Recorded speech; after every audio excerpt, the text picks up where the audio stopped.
We're here. I think we're here. Excellent. God, I hope we're here. Yes, I hope so too. I hope our internet stays today. Everyone, welcome back. We are SmoothBrainEDH streaming our wonderful Zur Scale, which, if you are unfamiliar with, is a tier list of all the commanders all the legendary creatures in the set as the commanders of their deck. We're doing this in the grand scheme of compared against all the commanders. 10s are the most broken, 1s are bad. And we don't talk about along zeros because they're just that. They're abominations. Yeah, we don't have to talk about zeros today. There are no zeros in this set, as far as I'm aware, so we don't even need to worry about it.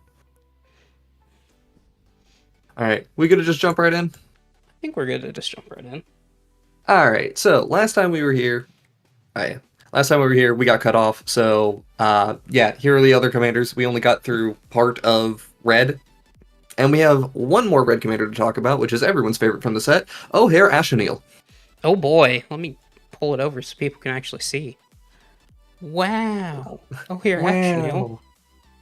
So, O'Hare Asheneel, 4 mana, legendary creature god. It's a 4/4 with trample. If a red source you control would deal an amount of non-combat damage less than O'Hare Asheneel's power to an opponent, that source deals damage equal to O'Hare Asheneel's power instead, and when it dies, it transforms into a land, and the land we don't really care that much about.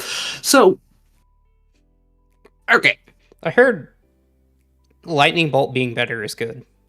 It turns out Lightning Bolt being better is good. You know what's even better than Lightning Bolt being good? Shock? In the festivities. 1 mana, 1 damage to all your opponent's creatures and their faces. Now, the thing is it only does it to an opponent. Yep. So, that's not as fun, and that's the big restriction on O'Hare Asheneel. So, I'm going to pull up the plentiful EDH rec for O'Hare Asheneel to show kind of some of the stuff going on with this commander. Oh boy, we got some spicy stuff going on. Lots of pinging. So much 1 damage burn. It's the most 1 damage burn you have ever seen in your life. You'd think this is Gearsenstarn. This is Gearsenstarn. I don't know what you're talking about. It is basically just Gearsenstarn. Corporate has asked me to determine the difference between the two pictures, and they're just the same. I mean, but one has blue, and that's a pretty big deal. I mean, but burn, Jason. Burn. Yeah, and importantly, we're seeing 69% nice playing Grape Shot. So, like, yeah, it's pretty clear what we're doing here. We're storming, we're doing big damage. 73% playing Mana Barbs, which is in the oppressive level of good for this deck. Urabrask is being played, the good one. Mm-hmm. So, the downside of this deck, let's get to the upside, I guess. This kills really fast. Yeah. Like, turbo fast. Like, these Thermo Alchemists that you have in the deck, these types of effects, every time you're just cantripping with random cards in your deck, you're going to do a lot more damage. We played it on our channel, and it died pretty quickly. Good Nobosh and new Omnixils. Yes, it is absolutely good in those decks. However, we are only evaluating it as the lead of its own deck. Yep. So, it's excellent in those areas. Well, kind of. It's kind of an overkill. It's kind of an overkill card. So the awkward thing on it is, like, it's good in those decks in certain situations because, like, Obosh wants odd sources. Yep. Which O'Hare Asheneel is not an odd source, but that's not the best. And as for the new Omnixils wants you to deal exactly 1. So if you use O'Hare Asheneel to replace the 1 damage with 4 damage, that does not work. And it is worth noting that your opponents, because these are damage affecting them, they get to choose how replacement effects are applied. So, O'Hare Asheneel plus a damage doubler is a nombo in play, but you would still want to play some number of damage doublers in case O'Hare Asheneel just dies. Yeah. So, there's some give and take going on with this. Yes. We also must play Zozu the Punisher. Very important. Just lands. Yeah, see, looking at the Torbran here, for example, the Torbran, they would be able to apply the +2 damage from Torbran and then apply the O'Hare Asheneel, so it just deals 4 anyway. Yep. Not the best, but it's fine. Good old Pyrohemia is here as well. All right, bad news on this. You do nothing without your commander. Yeah, Like, actual literally nothing. nothing. And you're hoping to find 10 pings to kill your opponent. It's kind of like, I used to play Perforos, and Perforos was, I'm going to hope to get 20 tokens in play, and the game is over. If you kill me before I generate 20 creatures, I die. Like, that's it. And I have no way of interacting with what you're doing. Yeah. So, this is a pretty similar situation. You kind of just all in. You will go fast and eat ass. Skate fast, eat ass. It's kind of the deck that I like to play, but also like I don't like literally shooting myself in the foot when I cannot resolve my commander because somebody's playing blue. Yes. So this leaves O'Hare in an interesting spot. So I don't think the card's great. Like, we're talking minimum 7 from me. I was gonna say I don't think it goes higher than a 7. I could see the argument for an 8 because, like, it is just very easy to turn. Because, like, talking about cards like Mana Barbs, right, which is typically not very good. And if you compare this, I have been down on Torbrand for a really long time. But that's because Torbrand just doesn't do that much. Mm-hmm. Whereas O'Hare Ashnell is doing a lot, and it has resilience. Yeah. So that's the thing. You may be right, though, at just calling it a 7. Like it's skating a bit too fast and eating a bit too much ass when it doesn't work. Yeah, it is. That would currently put it on par with Imodane, which is not honestly is not unreasonable because Imodane works great with all those damage doublers, and she just wants you to kill creatures to do more damage. Yes, extremely class cannon. So yeah, I think I would maybe go for the 7/8 split. Why is my thing not editing? Yeah, so just as a heads up, chat, if we're talking about a 7/8 split, you're not going to see the 7/8 split here on the visual. This is only going to be for the normal ratings. Yes. I should also mention, we've been working on the Zur Scale for a while, and we try to make it more in-depth than just a standard tier list. It is available in the description of the video. You can go and click on it. It's going to be a Google Doc. And we are rating it first. There's a normal rating and an optimized rating. Optimized rating is under the assumption of your deck just got better, and also so did your opponents. You gotta keep in mind that the meta will start shifting as things get more optimized. The support is just what is the cards that exist, are they able to support what this commander wants to do? Is it good? Is it bad? Is it okay? For example, this commander has a 10 out of 10 on support. Like, yeah. Red has an abundance of 1 damage ping effects that it can do to opponents. And an abundance of making a stupid amount of mana in one turn. Yeah. So. Ability side of things. Hey, welcome in. On the flexibility side of things, you have, like, how many different builds are there within the build that you're trying to do? Do you have a lot of different options? O'Hare Ashnell has a very low flexibility, but it's not the worst. Like, there's some flexibility in how you do 1 damage. And then the power is just O'Hare Ashnell's, like, the power of this effect. What O'Hare Ashnell is bringing to the deck, them kind of in a vacuum, what are they doing? And in this case, O'Hare's really, really good. Yeah. It's incredibly good. And this is also Ethan.deck. I see we wanted to get the elephant out of the room. Yeah, I had to do it. Sorry, is that Insane? Insane, we're going to get there. We're kind of just doing these in order. That is in the Rakdos group of things. We're starting out and finishing out Mono Red. We're going to get to Green, and then Azorius, Dimir, and then finally we will do Rakdos. But we're just kind of going in order unless people are like dead set on, well, I want to hear about this thing now.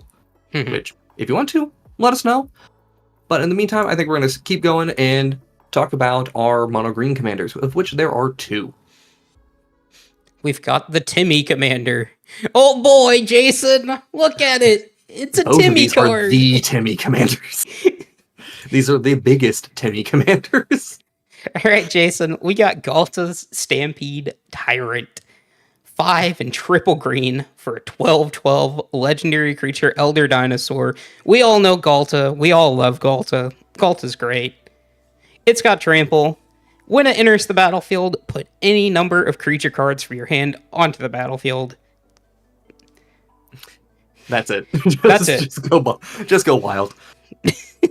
And that is a one-time effect, so good to know. I don't think we're repeating this very often. I think we're just here to resolve Ghalta and hope it gets there. Yep. It is just dinos go roar. So we're just playing ramp, we're playing big creatures, we're playing card draw that cares about big creatures. I mean, we're playing... Okay, genuine opinion on this, and this may be a little shocking to some people. I don't think the mono green version of this deck has combo potential. I think you really need blue or red in the mix to make Ghalta a combo engine. I think you have to have red. Mm-hmm. Yeah. So here is perhaps my hot take. Goreclaw is just better. Strictly better. Like, I think Goreclaw, Terror of Calcisma, the 4-mana 4/3 bear that reduces the cost of creature spells you cast with 4 power or greater, you reduce that cost by 2, and then she gives all your 4 power or greater creatures +1/+1 and trample when you attack with her. Simple. Clean. 4 mana, comes down much earlier, it gets your other bigger, stompier things going, and it's going to draw you more cards as you play your other effects that care about 4 power and such. It is better, but it isn't as flashy. This is true. I do agree. This is the big, dumb, flashy play. The, like, pinnacle... This is what all green mages aspire to, basically. Like, I played the big, dumb thing, and it brought friends. So, that is nice. However... feels... This specific version of Ghalta honestly feels like a subpar commander to me. Feels like a 3 or 2. Feels like I'll give it a 4 because, like, I'm not gonna lie, it's big. It kills people in 2 hits. You double its power once, and that's a one shot. That being said, God, I hope you drew more cards than just the ramp spells you tried to get this thing out, and that's my main reason for wanting to put it at a 3. It's 8 mana. And you're probably going to be down to like 3 or 4 cards in hand before this thing comes down. So you better hope those 3 or 4 cards are good. Yep. All right, that said, so I had Goreclaw. What do we give Goreclaw? We give Goreclaw 4. Honestly, I would like to reassess very quickly. I think Goreclaw can be a 5. Yeah, I think Goreclaw has proven to me that it's a 5, and the support is just high enough that we can bump up Goreclaw specifically. And the old Ghalta we have as a 4, I think I can bump up to... we have it as a 3, I think I can bump it to a 4. I think the cost reduction Ghalta is actually pretty relevant because of the combo things you can do with it. Yep. And just how quickly it comes down to start two-shotting people. I like that more than the current Ghalta. Unfortunately, the best Ghalta is paired up with the Vampire. It's very unfortunate. True. Very unfortunate. True. Very best Ghalta is one I can cheat in for 3 mana with the Soren Markov. Yep. Agreed. Can I bump up the old Ghalta to a 4 though? Oh yeah, sure. Go ahead. I think it deserves it. It's probably good enough. Let's do that. So, congratulations, new Ghalta. You have convinced me to raise the rating of other Ghaltas. Good job, Ghalta. You did so much. Okay, so we have a new god. Oh boy, another god. Another one. And also, this is the second to last one that we get to talk about. Yep. We do have the multicolored one. But, so, we have O'Hare Castling with Deepest Growth, which is a 5-mana 6/5 legendary creature god with trample. Whenever O'Hare Castling deals combat damage to a player, reveal that many cards on the top of your library. You may put a creature and or land card from among them onto the battlefield, put the rest on the bottom of your library in a random order, and when this god dies, it returns back transformed. And honestly, this one's pretty easy to transform back into, so we kind of do care about the land side. Just for reference for the chat, it's a green land. It has 2 and a green. Transform it back. Yep, 2 and a green, tap it, and activate only if you control 10 or more permanents, and only at sorcery speed, which is a downside of all of these gods is they tap themselves to transform back, so you can't use them right away. Or, well, if they have combat-related things, they can't at least attack right away, which matters quite a bit for Castellum. Castellum, the bat god, I can never remember how to actually say its name, and Tak. Yep. All those three really care about that. Now, okay, here's thing. I like digging 6 or 4 cards deep. I do like digging very deep into the deck. Here's the also kind of just funny thing. Galta, meet what you wish you were. Yep. Like, strictly better Galta. Let's go. yeah, I legitimately think this is an above average deck. I think it's I'll just go out and say I think it's a 6. I think it's a 6. I think it's pretty fair to say this is a 6 because it is doing a lot. It can snowball very well. Unfortunately, it's, well, linear.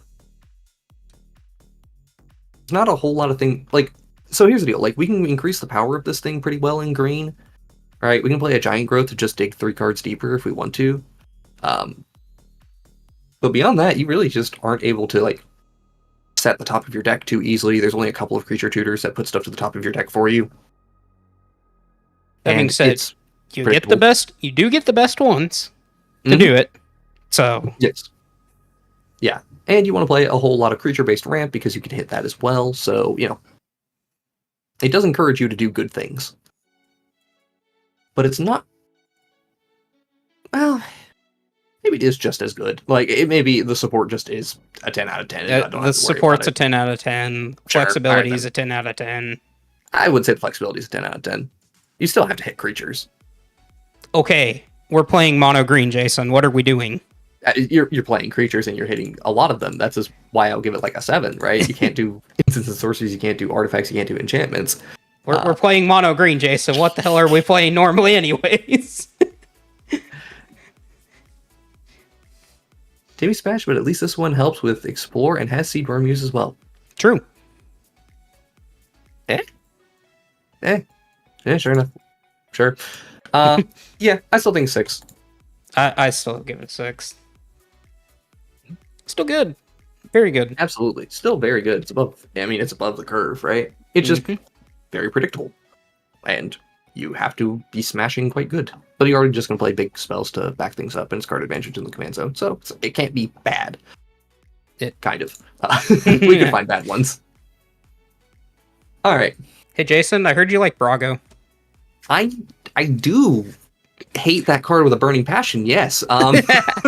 So, how about I tell you, we've got a fixed Brago here in Abuelo Ancestral Echo.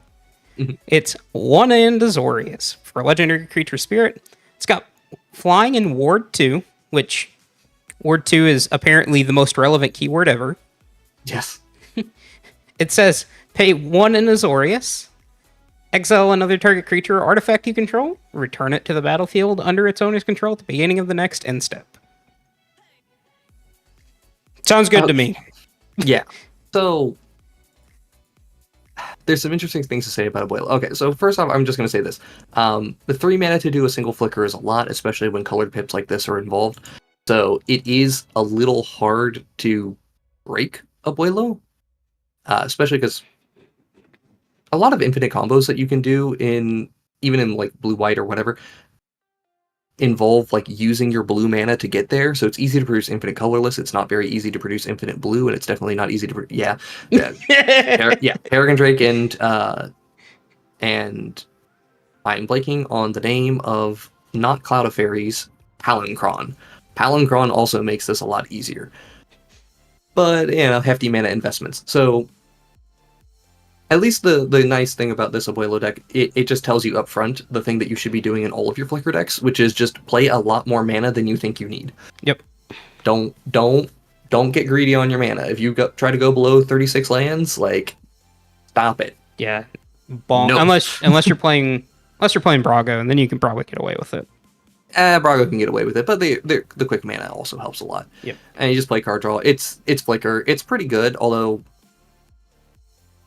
the instant speed activations are the really nice thing about Abuelo, but the mana cost is so extreme that it's hard to really, like, you can't cheat things into play very easily in this color combination. So you're paying that cost up front and then trying to flicker it multiple times from there. When we played it on our game for that was this week's video? Or was it the previous week's video? I think it was this week's video. Should be this week's video. Yeah, this week's video we played Abuelo. But one of the things about it is, like, that deck looked insane when it was doing it because it had a descent from Avernus to fuel it forward. Okay, Solitude is like hot stuff here. Free spells with this are insane, right? But like when a free spell's not insane. It's true. So, the thing I really like about this is the ability to flicker artifacts, which is something that a lot of the flicker decks can't do. Mm-hmm. Yes, flicker resolving at instep is also limiting in some factors. Also a benefit in other ways. There's very tricky things you can do with Flicker Wisp because of this, but I actually think it's more of a benefit than anything. It's just a lot more protection if it comes back in at instep. Kind of, but it also means like you cannot break this. Yep. Is what it says as well. You literally can't break this, but you do get protection for the cost. So it's like there's some give and take there. I don't know where I put this. 7? It's flicker. It's that good. It's a flicker deck, Jason. Yeah, I mean it can present hard blocks. Kind of. I mean it can, but at the same time it's like it's slow. And that's 95% of Azorius commanders. That's true. It's probably above average. I can tell you that much. I think it is above average, but yeah, it feels. See, I would say it almost feels like an average deck to me, just because of how mana intensive it is. It almost feels like a 5 to me, but I could give it a 6. I do lean more towards a 5, but I will give it a 6 if we would prefer that. I'll give it a 6. Yeah, do you think this is a 6? Do you think it compares well against Caslim O'Hare or O'Hare Caslim and other decks? I think that's pretty fair for it, but I don't know. I very much could give it a 5. I think that it's a lot more relevant. Like, these two keywords alone are extremely relevant, right? So it's kind of hard to remove because most people don't want to pay the 2 extra mana. They normally don't have the 2 extra mana with their game plans. I mean, yeah. The Ward is so powerful. Like, Ward 1 doesn't feel like much, but Ward 2 feels like such a beating. Yeah. All right. We'll call it the 6 then. Call it 6. So far, chat has spoken. So, we are on to our Dimir commanders then. We got the first one is the Ancient One, the other god that we have to talk about. Ancient One. It is 2 mana, so just a blue and a black. For a legendary creature, Spirit God. It is an 8/8 with Descend 8. The Ancient One can't attack or block unless there are 8 or more permanent cards in your graveyard, and you may pay 2 and a Dimir to draw a card, then discard a card. When you discard a card this way, target player mills cards equal to its mana value. So that's a way to potentially enable it, and it is a way to mill your opponents if that's what you're into. All right, Jason, I've just got to quickly check the top cards. I know what you're looking for. Got to quickly check them. All right, we're not being degenerates, Jason. Good job, boys. Or good job, Magic players. Yeah, so... So the card that Matt was looking for was Isochron Scepter or Dramatic Reversal. This is an infinite mana outlet with the activated ability. If you can generate infinite mana of these colors, which Dramatic Reversal can do, or Iso-Rev combo can do, then you will just win on the spot, assuming that you have enough mana value in your deck. Which, okay, so hear me out on this. I tried to brew this deck for our set release video, and I hated everything about this deck. There's a reason why nobody played it. Let's put it that way. I think somebody else took a shot at it as well, but didn't go as deep as I did. Yeah, more ISO ref. Woo! So the deck can do some interesting things where it does like the activated ability stuff, the reanimator stuff. It's an ISO ref outlet, and it wants you to play big chunky cards, which is not something that is normal for this color combination. To just say like, yeah, give me the highest mana value things you can. It's just none of those things worked well together. Weirdly enough. Like, the activated ability stuff is all very low mana and not very powerful overall. Like, there were hardly any things with activated abilities that I wanted to reanimate. So, there's like 2 of them in total, I think, that I was interested in, and they were not great. Just straight reanimator is not super interesting here. Right, because this is a really slow way to enable reanimator. Yeah. Like, sure, maybe on your first activation of this ability, which is going to be assuming you don't ramp at turn 4, which is yikes. You get a 6 or 7 mana spell into your graveyard. Great. You mill yourself for 7 to give yourself some more. Maybe you hit something else you're interested in. You go to reanimate, and then you can't attack. Yeah. Because your Ancient One's still just sitting in play doing nothing other this is than this is a 2 mana enchantment. Yeah, this is you have 8 cards in your graveyard. And it's very easy to interact with as well. And unlike the other gods that have the ability to storm and come back, this one doesn't.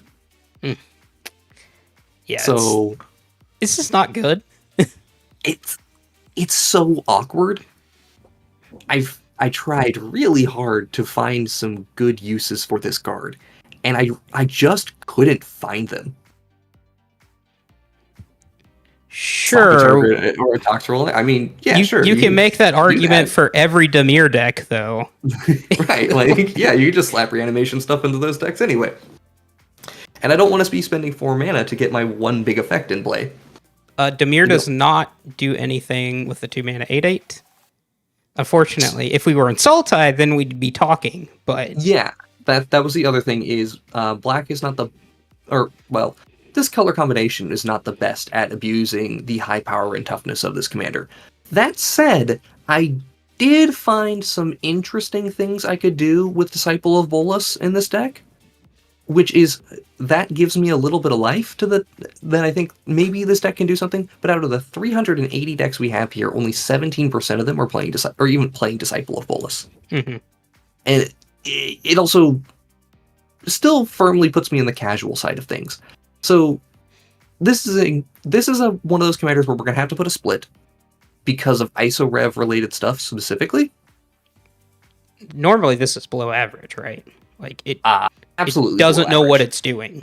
I think it's a 3. Yeah, that's. I think it has just enough going for it that it can like be on par with this mono red pirates commander over here.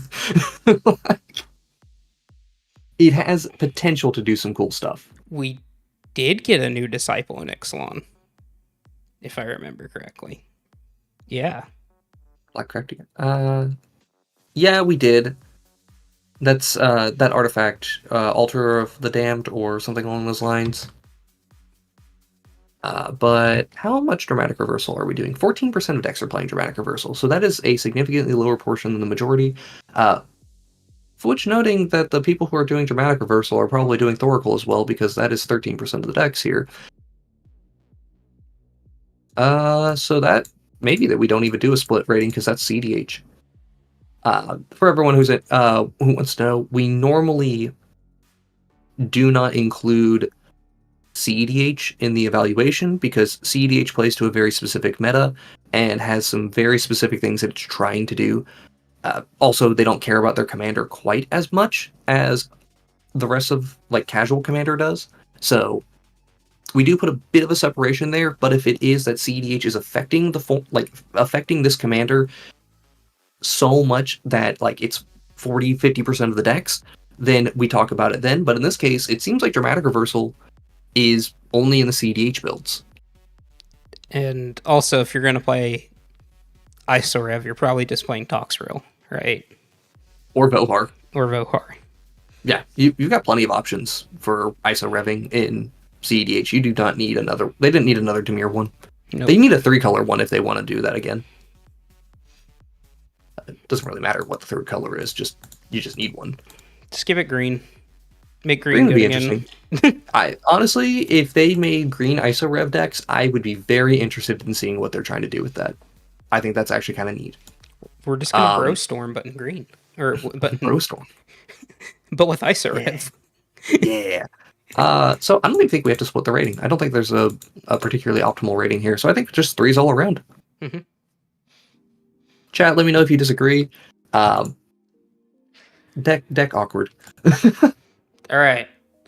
Me and Jason spoke before the stream. Neither one of us is going to pretend to pronounce this name. So it's just the Great Mistake. The Great Mistake. The first of which being its first name. Yep. It's 3 in Dimir for a legendary creature skeleton horror. It's got Vigilance and Menache. Woo! Woo! And if you got 8 or more cards in, you can pay 4 in Dimir to return it to from your graveyard to the battlefield with a finality counter on it. Okay. I didn't realize this until now. This might be the only legendary skeleton that we have. It is. It really is? Oh, I'm skyfalling that right now. I believe, unless Skeleton Ship is a skeleton. I don't remember if it is or not. I don't think it is. Good question. Let me see. Okay, we have a couple of legendary skeletons, but this is the only one in... No, Skeleton Ship isn't also. So Skeleton Ship and... Unkbenbach? I don't know. The Great Mistake. The Great Mistake. Both of them are skeletons, and then the only other skeletons we have are like Skithrix and Bladewing and Tiny Bones. And that's all of them. At least those that can be your commander. There's also Throne of the Grim Captain, but we don't worry about Throne of the Grim Captain. All right. IMO, Skeleton Ship's the best skeletons commander. Don't at me. Yeah, well, I'll tell you this: it's not this one. This commander is bad. Like, it's just bad. It really is just bad. Here we go. I'm trying to think of cool things we can do with it. Yeah. Can we do anything cool with it, Jason? Like, at least the ancient one we can do some cool things with. Yeah, it gets around its commander text another time, but maybe there's something you can do with flickering it. I don't know. But also, it tells you to play skeletons, and skeletons are honestly just a bad card type for the time being. But also, that is a lot of mana to reanimate. So one. I mean, it's 5 mana to get it into play, so yeah. That's yikes. Not a fan of this. Honestly, I might. Because what is it giving us to work with? Honestly, it's basically a French vanilla creature, right? Yep. Which French vanilla is 1. There we go. You've convinced me, Jason. Neat. Anyway. Next commander. Our only Rakdos commander for the set. Yes. There's another Rakdos commander we haven't evaluated yet, but we'll get to you eventually. First, we're talking about Sayowa Lava Tongue. 2 mana in Rakdos for a 2/2 legendary creature, Goblin Warlock with Death Touch, and at the beginning of your end step, if you descended this turn, each opponent may discard a card or sacrifice a permanent. Zoyoa does 3 damage. Does 3 damage to each opponent who didn't. This thing's got legs, Jason. It is a Punisher effect. And playing against this thing in limited, it was really impressive because even with just doing it every other turn, it was racking up damage and discarding cards. It's gonna fall off late game pretty easily, but it is a decent Punisher overall. I like this card, honestly. It's got legs. I think it's slightly below average, just because it is only on your end step. Definitely below average. It's in the 3 to 4 territory for me. Probably barely ekes into a 4. Mm-hmm. It's just that it's very easy to do this quickly. The turn this thing comes down, you could have just cracked a fetch and you're good to go. You played... well, actually, important note about descending. This does not work with tokens. Only permanents. Yes. Tokens are not cards, and you need cards to descend. So tokens won't work. God, I wish they did, though. It would make descending a lot more powerful, which, honestly, maybe it needed it, maybe it didn't need it. I think they just need more cards with descend on it eventually. We will come back to this mechanic someday, I'm sure. Yeah, I don't have a lot more to say on this. Like, play some looting, play some reanimator, play some sacrifice. It's slightly below average. Mm-hmm. To the 7 people who have their deck built around treasures, stop that. What else are we doing in Rakdos, Jason? We have to build around treasures. Come on, it's the treasure colors. I mean, sure. I do think it's pretty nice that this has a pretty reasonable flexibility between choosing between reanimation, looting, and like you can do Gravestorm stuff here, sack combos, stuff like that. I think it still earns itself a 4 though. Mm-hmm. Yeah, it's a solid 4. I think it'll be able to do a fair bit of pressure and lovely budget deck. Absolutely lovely budget deck. Yeah. All right. We are on to Gruul, which I think has 1 coming. Or no, it has 2. Oh no, it's just the uncommon. Yeah, you're right. It's just the uncommon. Look at it, it's so cute. Oh my god, it's so adorable. Also, the scaling on this card really confuses me in the artwork. Yeah, because this is Gishath, right? For the feet? Yeah, that's got to be Gishath behind it. And, like, those birds, those are full-grown dinosaurs, right? Uh-huh. So, is this thing just, like, a 4-story tall baby dinosaur? Like, and it's a 2-3? Like, what are we doing? I don't know. I'm not going to pronounce its name. It's the firstborn of Gishath. It's a dinosaur. It's Quint. It's 2 mana. It's Quint. It's a 2 mana 2/3, which is actually kind of relevant in a dinosaur deck. It has haste. Yeah. And we like fighting. Yeah, when it enters the battlefield, you may pay 2. If you do, target dinosaur you control deals damage equal to its power to another target dinosaur. Okay, here's my issue here. That is an ETB effect that costs additional mana. And we're in red-green. We're not good at, like, returning our creature to do this over and over. How are we repeating this effect? So we only have Temur Sabertooth, right? That's it? I mean, we got, like, Temur Sabertooth. We have Cloudstone Curio. There's also a group of green cards that, like, I think it's, like, Grook's Hackmate or something like that. Where at your end step, you have to return a green creature to your hand. Mm-hmm. And since this thing has haste, it can at least get around that and have the fight effect happening multiple times, which will trigger the enrage. There is stuff to work with. It's just rough. Also, and the most commander notably, is not the strong part of it. It is not fighting. It is biting.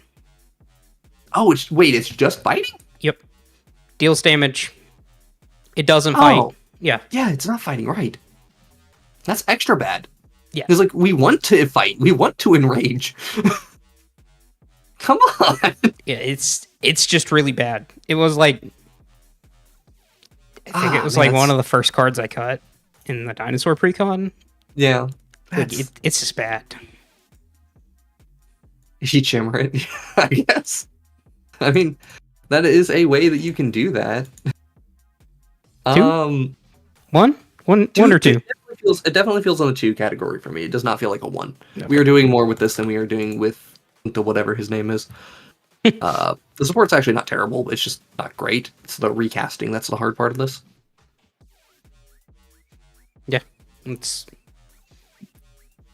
a dinosaur, all right. Yeah, it is not good. Look, at least the rest of dinosaurs.deck is eaten good. Like, because don't worry, Jason. We'll get to that one. We get there when we get there, Jason. We're gonna spend a lot of time on dinosaurs. All right. Anyway, next one. Kellen, Daring Traveler, 2 mana for a 2/3 legendary creature. Human Fairy Scout. with whenever Kellen Daring Adventurer attacks, reveal the top card of your library. If it's a creature with mana value 3 or less, put it into your hand. Otherwise, you may put it into your graveyard. And it has an adventure for 1 mana, 1 green mana, to create X map tokens, where X is 1 plus the number of opponents who control an artifact.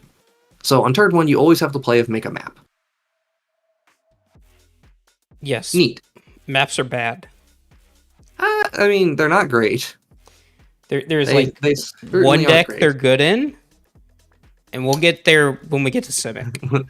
We'll get there when we get there. Yeah. Yeah, I mean, Kellen has it a little rough, despite being like a very well statted 2 mana creature.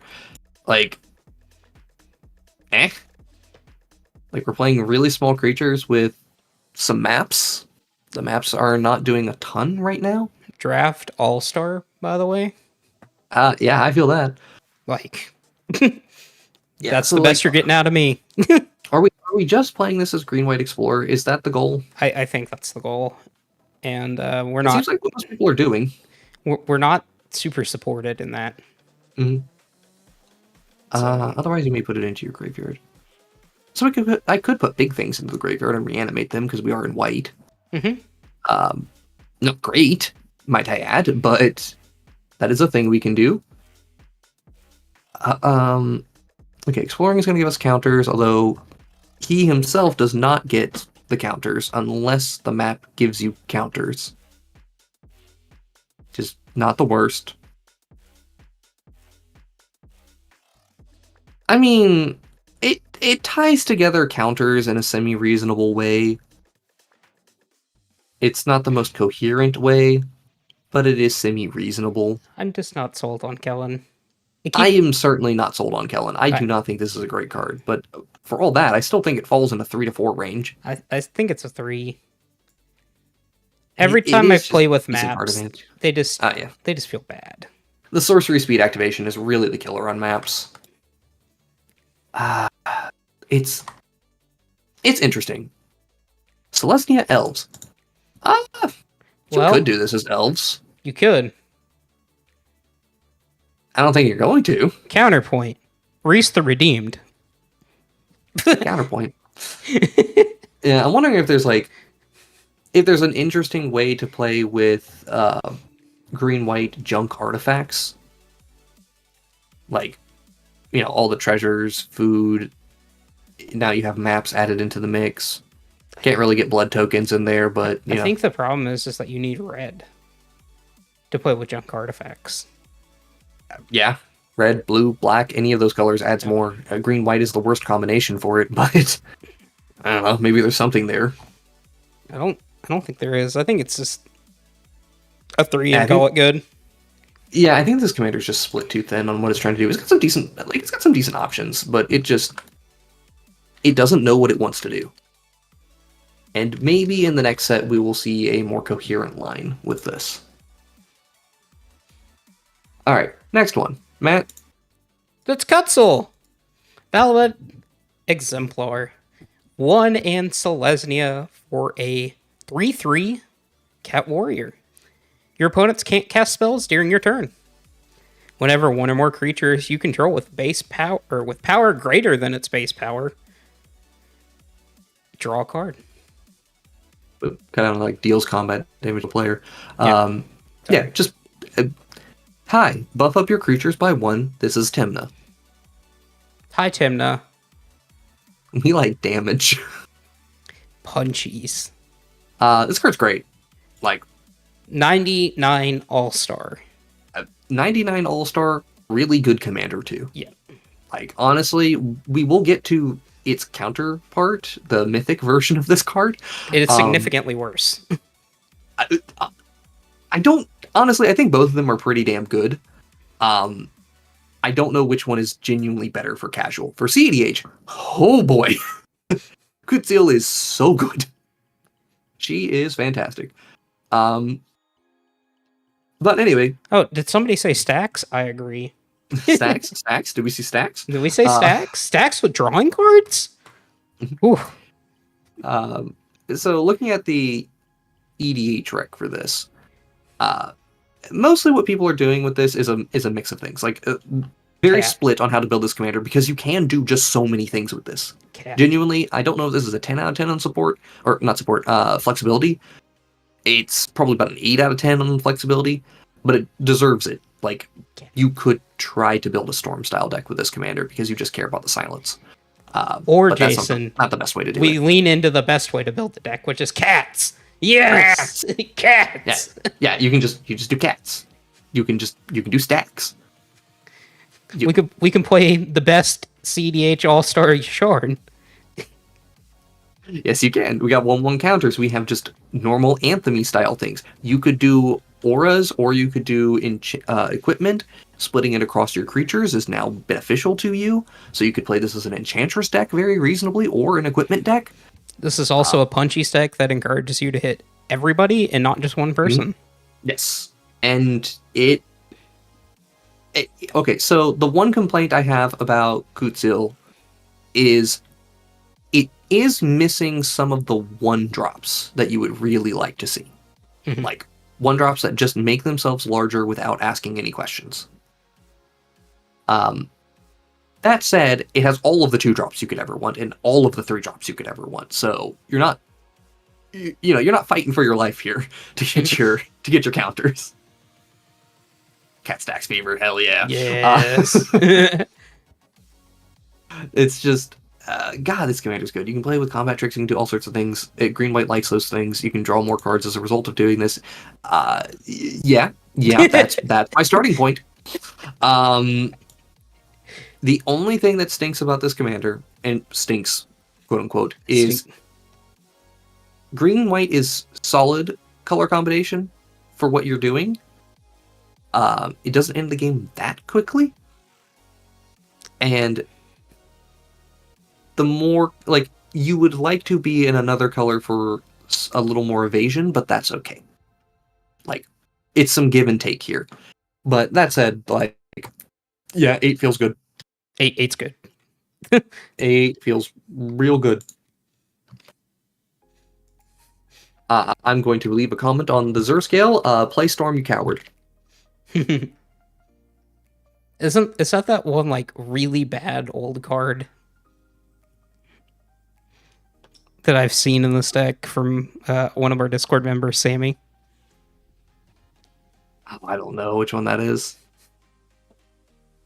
God, this deck gets to do so much it wants to do. It gets a 9. You can have a 9 on your flexibility friend. You actually get to just do almost anything you want to do. Yeah, cats plus stacks plus stampede. Oh my. That will just kill people. Hey, it's still like, it's just making me think of things like on the combat trick side of things. Ramosian Rally, which is an old popper card, like just giving +1/+1 for free is real good. It's just very funny what you can do with this deck. It's so good. All right, let's talk about it slightly worse, cousin. Yeah, probably a little bit. Yeah, probably in the end, just a little bit worse.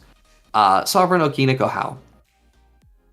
So 2 and a Selesnya for a 3/4 legendary creature, Cat Noble. Oh, I forgot to mention that other cat's a warrior, so Najeela card! Ward 2, whenever Sovereign Okina Gohao attacks, for each creature you control with power greater than that creature's base power, put a number of 1/1 counters on it equal to that creature's the difference in its power. Fuck. Can't read this card. It has too much word. The wording on this card is really awkward. Here's the important thing. If it has more power than its base power, add that many counters. Yes. Play it with Hydros. You're welcome. Sounds good. Yeah. Or you just do combat tricks and you're not only does your giant growth now effectively give +6/+6, it now permanently gives +3/+3 every time you attack. Okina Gohao is functionally doubling 1/1 counters every time he attacks. Yeah, it's kind of insane. Yeah, like the snowballing potential in this commander is absurd, and you can't even easily say that one board wipe and it's out of the game because you're in green-white for protection. As V in the chat has stated, they cannot believe how fast this will just kill people. Yeah, genuinely, I don't think it is unreasonable. Like, let's say we're playing the game a little slow. We go play on turn 2, play on turn 3, Okina Kahao, do some big pumpy effect on turn 5, swing with Okina Kahao, make that a permanent buff, and at least one player is dead on turn 6, potentially 2. Yeah. Like, that is the ask for this commander. And if you play any power doublers, then you go ham. And it has the Ward 2. Yes! Or Ward 2 becoming the most annoying keyword in Commander. I forgot about the whole roaming throne thing, being able to copy this, huh? Mm-hmm. Yeah, I forgot you can double that with Ward with throne now. This is... I love it. a card, man. I love it. It's a solid 7 for me. Solid 7. It almost has that 8 for me. That's the thing, where it's like, I can almost see this being legitimately on par because it just kills so fast. Like, Okineko How is insane how fast it is. Yeah, but I don't like my opponents getting to cast spells during my turn. Understandable. That is a powerful effect. And the board wipe recovery in Kutsil is good. So is it in Okineko How, though. It's just you don't let your stuff die. We'll say the lack of card draw here is a problem. Mm-hmm. Someone's dead on turn 6. Yeah, turn 6 in a 1v1 format with Okineko How, yeah, that seems easy. Oh my goodness. This in Historic Turn 6 in Brawl. Commander. Like, I'm just thinking stupid things you can do with this thing. Like, we can play Invigorate in this deck. Mm-hmm. Like, legit, I'm really hoping somebody is playing Invigorate in this deck. Okay, I don't see it listed to everyone who's not playing Invigorate in their deck. Shame on you. The Snowball just really goes hard with this. Play Berserk.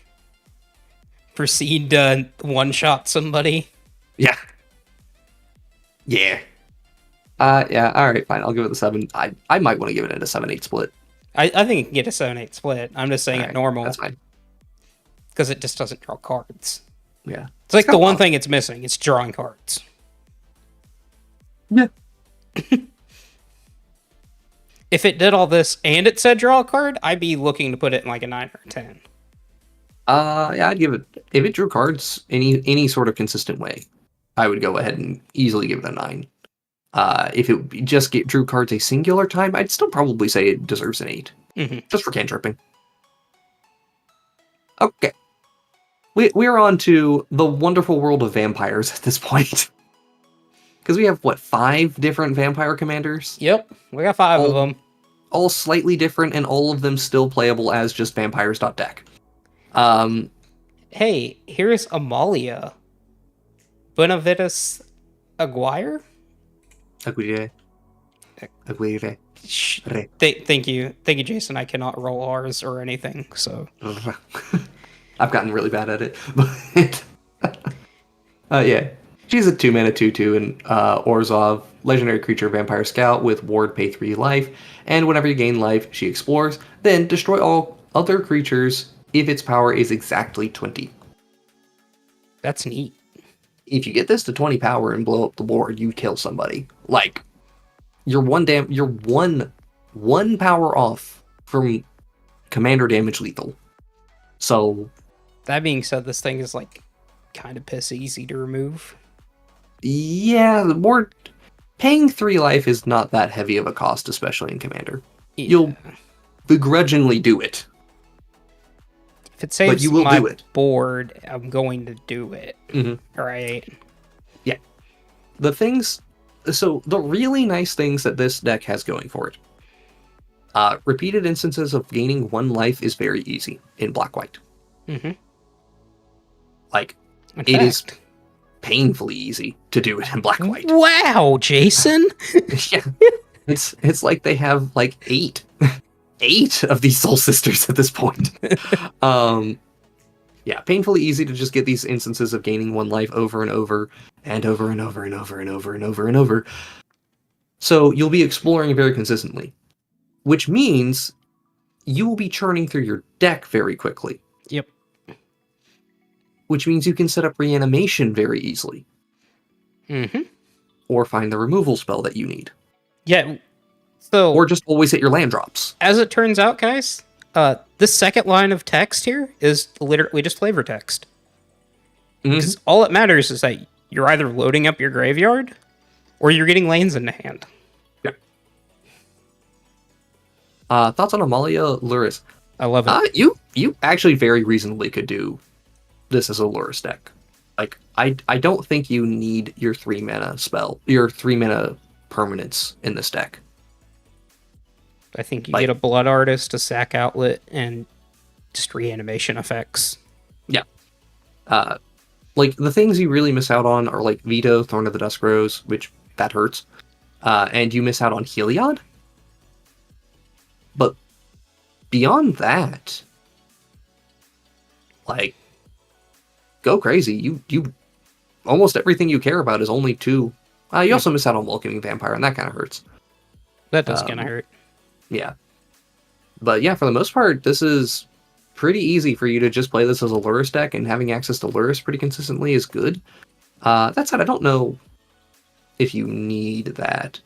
I don't. At least because you're throwing things into your graveyard for Luris. I don't know. That's really interesting to say whether or not Luris is better here or worse here. I want to put this slightly above average. Am I insane for that, or do I need to put it higher? I think you could pretty easily put this at 6 or 7. I think maybe the justification is 7, because I do like this more than I like the other things we have at the 6 currently. I like it better than... Yeah, I do like it better than the Green God. So... Yeah. This word for taking advantage of things with life loss. Yeah, that's true. You can do some things with life loss, like if you wanted to work with the Archfiend of Despair is the big 8-mana one. We got the new demon vampire out of the set, but that doesn't quite work the way I want it to. All right, Jason, do I get to just preliminarily, before I even pull up the next card, put it at a 9, or... You want to go ahead and put that card at a 9. Yeah, go ahead. Okay. Just wanted to make sure. We're this may seem crazy to some people, so we're gonna have to justify this. Go ahead, Jason. You're good at pronouncing Spanish names. Bartolome del Presidio. It's got... Bartolome del Presidio. It's Orzhov for a 2/1 Vampire Knight. And the most important thing, this is a sack outlet in your command zone. A free sack outlet at 2 mana. Yep. So if you're viewers of the Zur Scale streams, you would happen to know that we think aristocrats are not great. Which is why it's weird that me and Jason have both agreed it's a 9. Right? Yes. It is entirely because this is a free sack out in the command zone. Yeah, like, to give you a comparison here, we have Eiley on the scale, and I think we are still correct in this, so I'm going to... Last time we validated this. Eiley is a 2-mana, 2/3 core cleric that, for 1 mana, you get your sack outlet, a repeatable sack outlet, and you have a removal spell stapled to her as well, once your life total is high enough. The thing is, we have her at a 5/6 split. And that's because that 1 mana matters so much. It stops you from doing so many different loops. Bartolome, on the other hand, gets rid of that mana restriction, and the floodgates are open. Oh my god, we have so many sacrifice loops we can now do because of this, and on top of that we get artifact sacrificing, and on top of that, let's go even further, this is a 1/1 counter deck, so now we get to just be one-shotting with Bartolome, which is not hard to do, and we get to be an Agatha Soul Cauldron deck. So let's just go ham! This is going ham the deck. It's so insane how good we get to be. Like, we get to start cutting so many of the bad and mediocre sack outlets from the deck because we have it in the command zone. We don't have to play Viscera Seer in the deck anymore. Like, we don't have to play Carrion Feeder anymore. Although I would still probably play that one, because that's also 1/1 counter synergy. But I mean, Mhm. why are you ever sacrificing something to carrion feeder? Yeah, I mean, perhaps the best one for me is I have been begrudgingly playing Woe Strider in sacrifice decks for so long. Yep, no longer have to put it in there. Get it out. Get Woe Strider out of here. We get to play Bartolome. Bartolome is so freaking good. Yes, he needs more support to make him like truly live up to his potential. There's no card advantage on this commander, right? And like, we're playing aristocrats, Jason. We're card advantage the deck half the time. that's the thing, right? We just have so much card advantage built into other things that this deck is doing. Like, this is not hard. Like, this is pretty easy. I would maybe make a justification that this is maybe an 8-9 split as opposed to straight 9s, but I don't care. I'm putting it as 9. God, I love that this thing gets to do artifact sack loops as well. This is so dumb. Also, Bartolome is just kind of amazing art. Absolutely. Love this card. Also was a huge fan of him in the story. He was kind of simple, but hey, he's a spy. He's cool. He's great. I love him.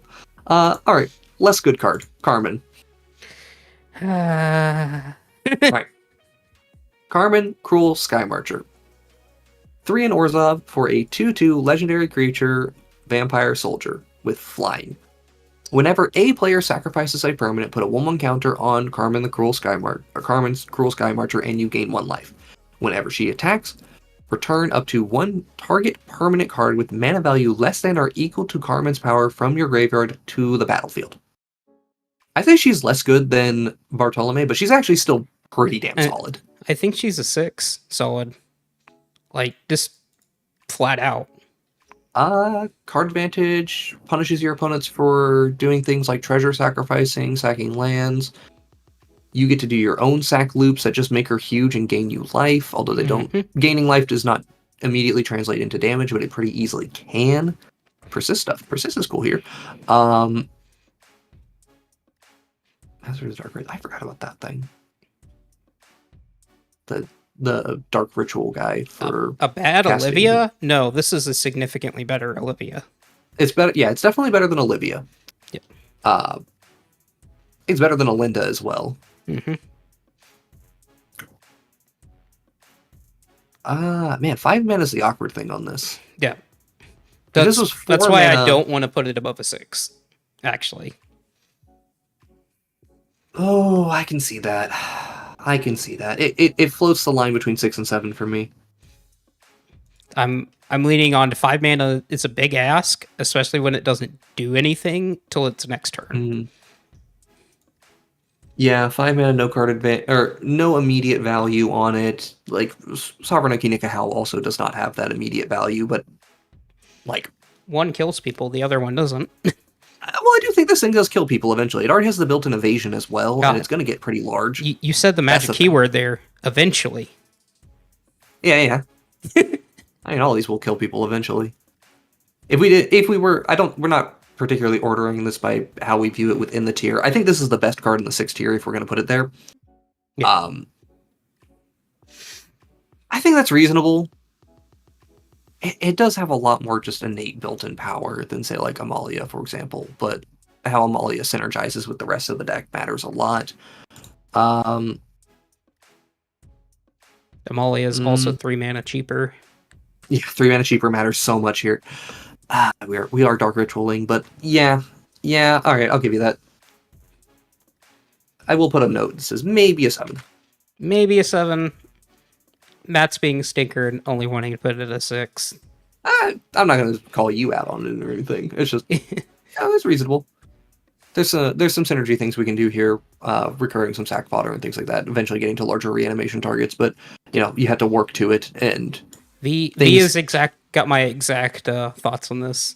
Mm-hmm. The big hang-up is waiting to attack. Yeah, that's the big hang-up. But the fortunate news, I play Kalia, right? And I sit there and think, but at least there's multiple haste outlets I can do, even in just colorless, right? We have multiple ways of giving haste for 0 to 1 mana. That's why I'm kind of like, yeah, sure. It's enough of a hang-up that I'm like, all right, we can accept that. I do love that it interacts off of your opponent's stuff, though. Like, your opponent cracks a fetch land and you go, neat, counter. Neat. All right, on to the next one. Caverns, First of the Blessed. It's 1 in Orzhov for a Vampire Cleric 2/2. Whenever you attack, target attacking vampire that isn't a demon becomes a demon in addition to its other types. It gains. Whenever this creature dies, draw a card and create a tapped 4/3 black and white vampire demon creature token with flying.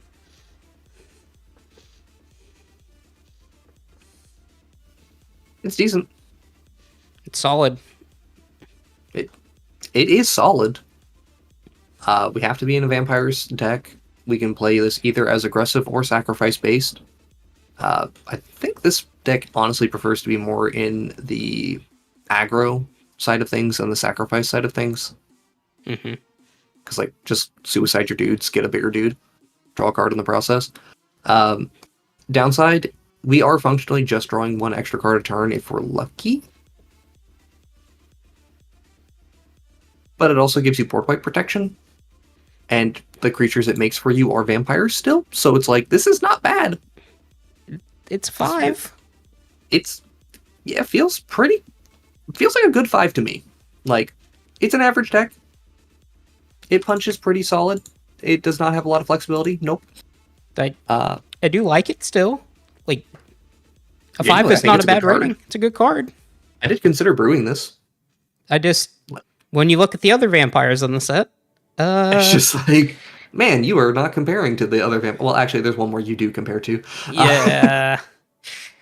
There was a big demons and some demon synergies. So I actually don't think that's the way to do this. If you're going to throw in demon synergies, just throw in the demon synergies without the demons. Yep. Like, what is it? Liliana's contract just wins you the game pretty easily. Oh, that's pretty hot. Yeah. I didn't even think about that. That's hot. That is straight up awesome. Secret Lily contract deck. I love that so much. I didn't even bother like clicking on his EDH rec to look at him this time, but I should have checked to see what he had. I think everybody's figured that out.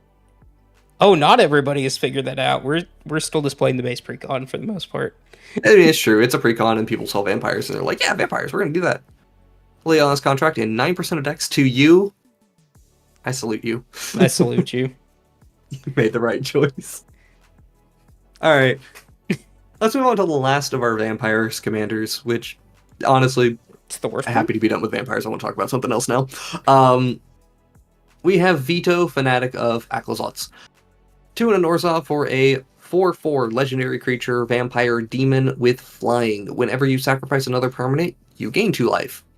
If it's the first time this ability is solved. If it's the second time, each opponent loses 2 life, and if it's the third time, you make a 4/3 black and white vampire demon creature token with flying. It is not too difficult to get this set up. Mm-hmm. Particularly in a world with treasures. Yes. That said, the reward it's not bad, it's just medium.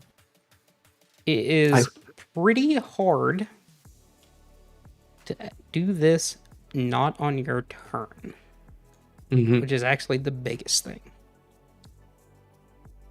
Yes. Trying to be able to do this 3 times on an opponent's turn and then, repeating that. And to be fair, again, like, if you are doing this multiple times in a row and you are getting 4/3s, like, if you're getting 2 4/3s in a turn cycle, you are probably just going to win that game. Mm-hmm. Like, it's not that hard to make this good. And you get to play with just, like, Smothering Tithe and Lotho that really make this a lot easier. Yeah, you get to play with good cards. Mm-hmm. And you get to play your vampire synergies or your demon synergies if you choose to go that route. I don't think you actually want to go that route for any of this. I think you just want to be on the full sacrifice route. Mm-hmm. Yeah, you can add in the old Vito, and old Vito is pretty good in this deck. That said, it's medium. It's medium. It's medium. It's average. I think it's a 5. Yep. Yep. Though I will state with caveat, it is worse than I can't even begin to pronounce his name again. Hmm? It's worse than the other vampire here, but not by Oh. much. Cavalenero. I suck at pronouncing his name, honestly. Yeah, it's weird. They're pretty equal, but they're also for different reasons. Mm-hmm. All right, Jason. It's time for our favorite color combination. It's Is It time. Oh god. Captain Storm, Cosmium Raider. It's Is It. Human Pirate. It's a 2/2. Whenever an artifact enters the battlefield under your control, put a 1/1 counter on target pirate you control. I mean, at least it's a Punchies version as opposed to something else. She's fine. So, where this gets kind of good is treasures. Does Lotho go up with all this Sackett support in the set? Potentially, although I don't really know if Lotho in particular is making a big adjustment here. Lotho's currently a 3. I can maybe see just on the see a 4. Yeah, moving it up to a 4 seems fine by me. And maybe that we also underevaluated it initially. And I can bump up the support a little bit more here. But I don't think it gets much better. Mm-hmm. Anyway, so Captain Storm. I like her original version better. Yes, Captain Landry Storm. I prefer that card more. We're playing pirates and we're playing artifacts and we want as many treasures as possible. Huh. Sounds like pirates. What more do we have to say here? I don't think this is unreasonable, but I also don't think this is great. I think I'm pretty mid on this. I think this might be a 4. I think it's 4. It's kind of just so one of those things that's kind of awkward for me for evaluating commander decks. Whenever they're just like, yeah, I'm just a random pile of value that kind of connects, it's really hard to see those synergy lines. So, Yep. It's kind of where I'm at with it. It's hard for me to figure out if this is actually good. This is one that I would actually like. I need to see this one. I need to see gameplay of this one. I've only seen it in a Grixis Pirates deck, and it looked good there, but I don't know how good it looks as the commander of the deck. Yeah. Yeah, I think that's genuinely fair. Because also one of the awkward things is, as good as pirates are at making treasures, they're actually not that good at benefiting from them. Mm-hmm. Like, they don't do a lot with treasures. At least the good news is this is an ETB effect, so like, yeah, it just kind of doesn't do anything, and that's my issue.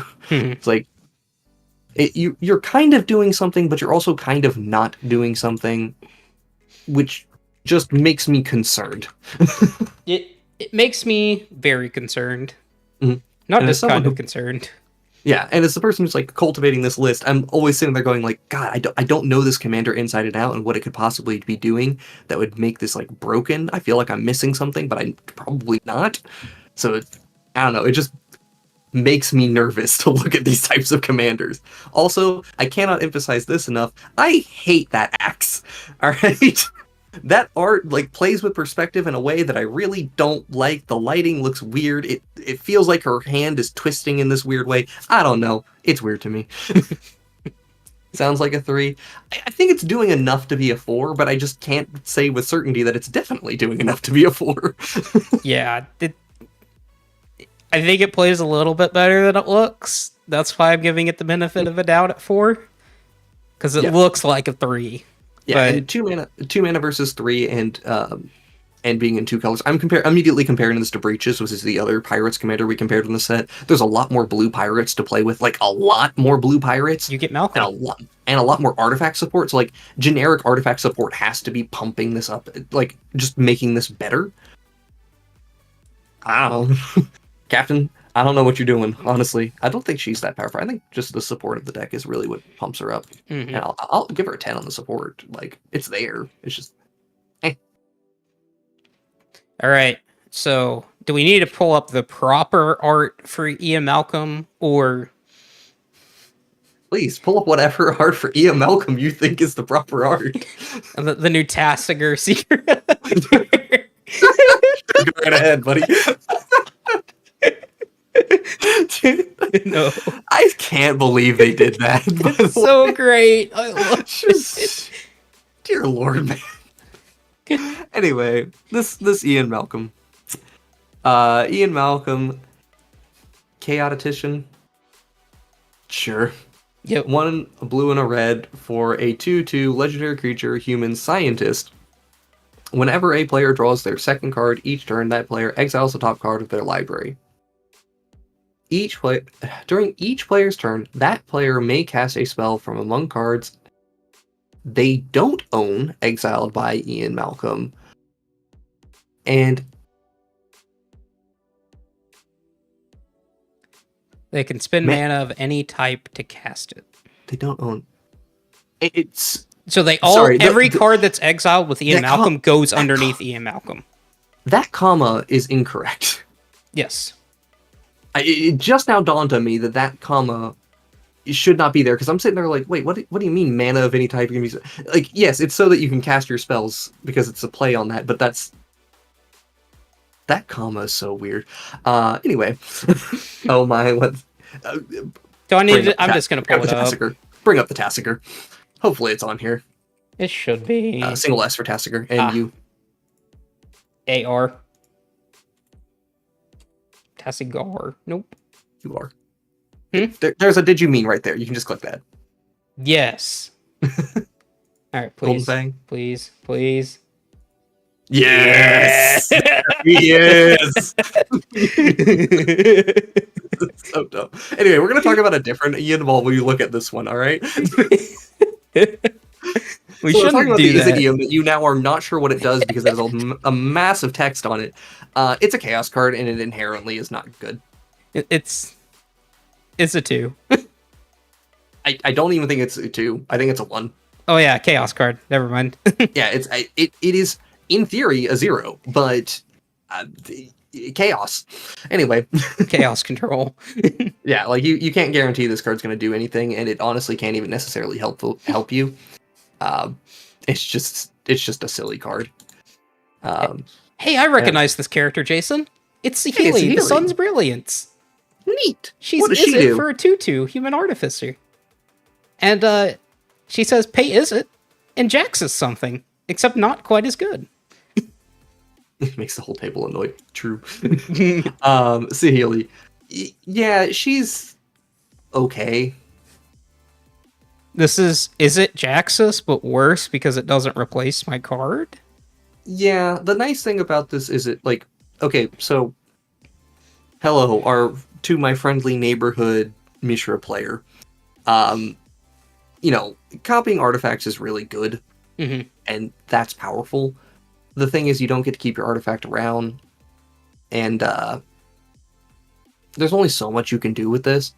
Yes, we can Intruder Alarm plus Dockside Extortionist to maybe do some dumb things, but we could do that anyways. Yeah, we could do other ways of doing that. This is just kind of medium, and generic artifact support is going to push this up higher than it deserves to be.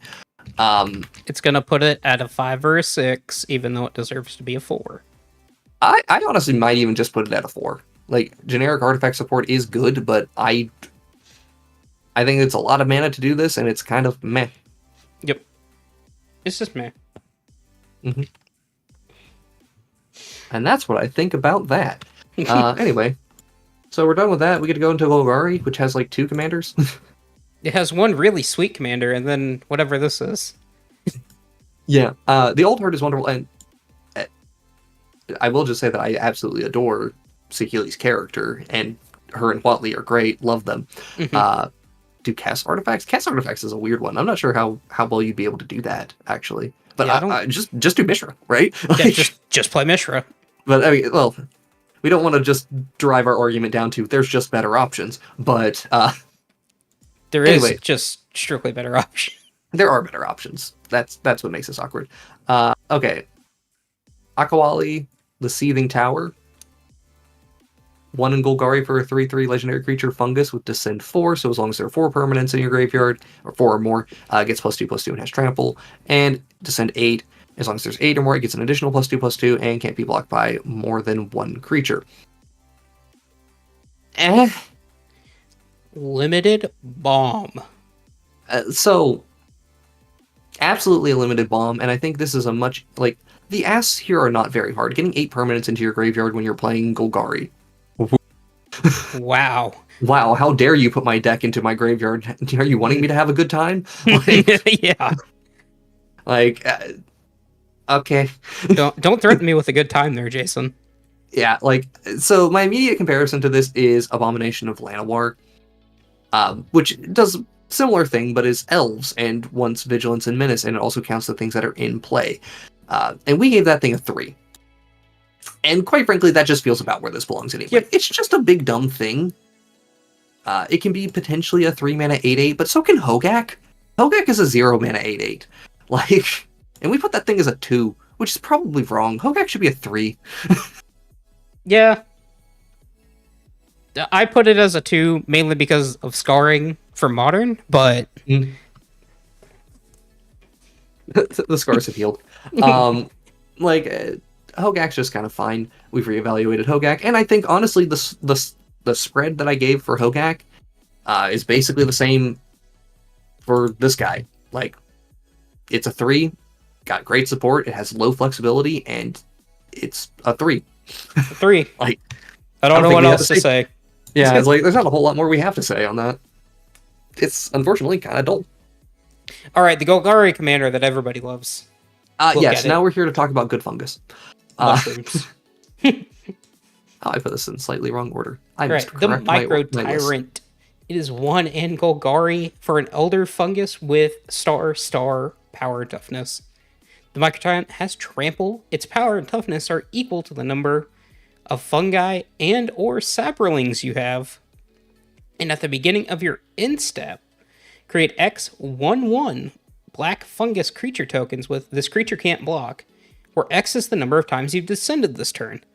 Jason, don't threaten me with a good time. Don't threaten me with attendees. So anyway, we have all the best tutors in the world. We have plenty of ways of loading up our graveyard or rather descending if we would like to. And it's pretty easy to do sack loops.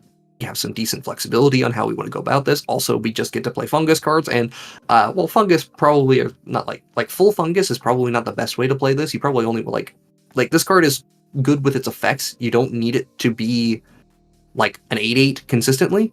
Mm-hmm. It's just a fun guy, yeah. Still, you're gonna do plenty. It's gonna be good. Feels like a 5 or 6 to me. Look at that. Dude, this art. Look at that! Like, that thing makes me think of Godskin Apostle or Godskin Nobles, and I hate it. I love this art, man. It's so good. This is like Great Unclean One mixed with Godskin Nobles, and I don't like it. It is fantastic. It's just I hate it. The Micro Tyrants is so fun. Yeah. That being said, I think it's a 5 or 6. I think that is a perfectly fair assessment. I would maybe put it in the 5 category, just because there are some learning curves that people are going to have to get about this. You know, when you're playing fungus, one of the things, when you play with all the fungus and saproling cards, you really want to be going wide with tokens and things like that. That's what people think about. And then they get caught with, hey, you tried to descend by sacrificing one of your fungus. That doesn't trigger descend. Mm-hmm. And that's going to get people. Still, Gravecrawler loops and we go crazy. Who the troll that gives everyone supporting?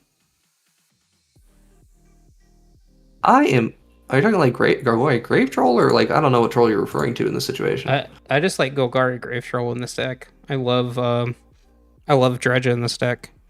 Yeah, so good. Dredging in this deck is fantastic. Yeah, so that's good. We can just do 5s. Call it 5s.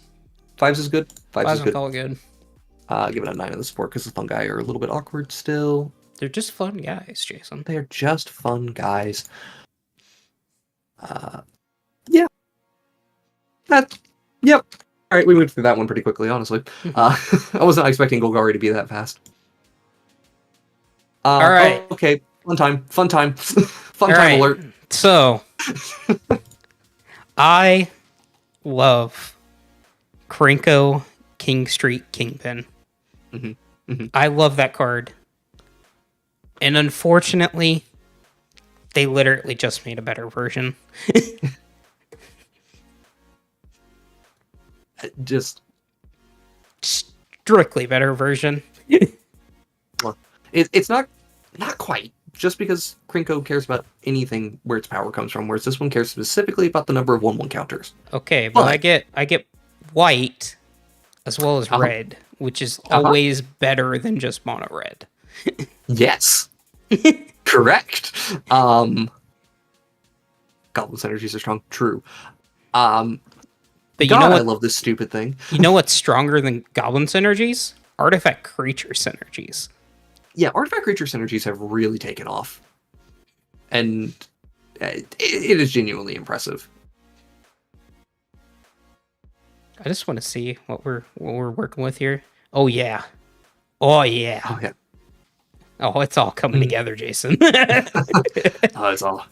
Oh yeah, we're doing good stuff. Like, this is a great Tarian Soul Cleaver deck. Like, genuinely, holy crap. You get to play all these like artifact synergies, which are really nice too.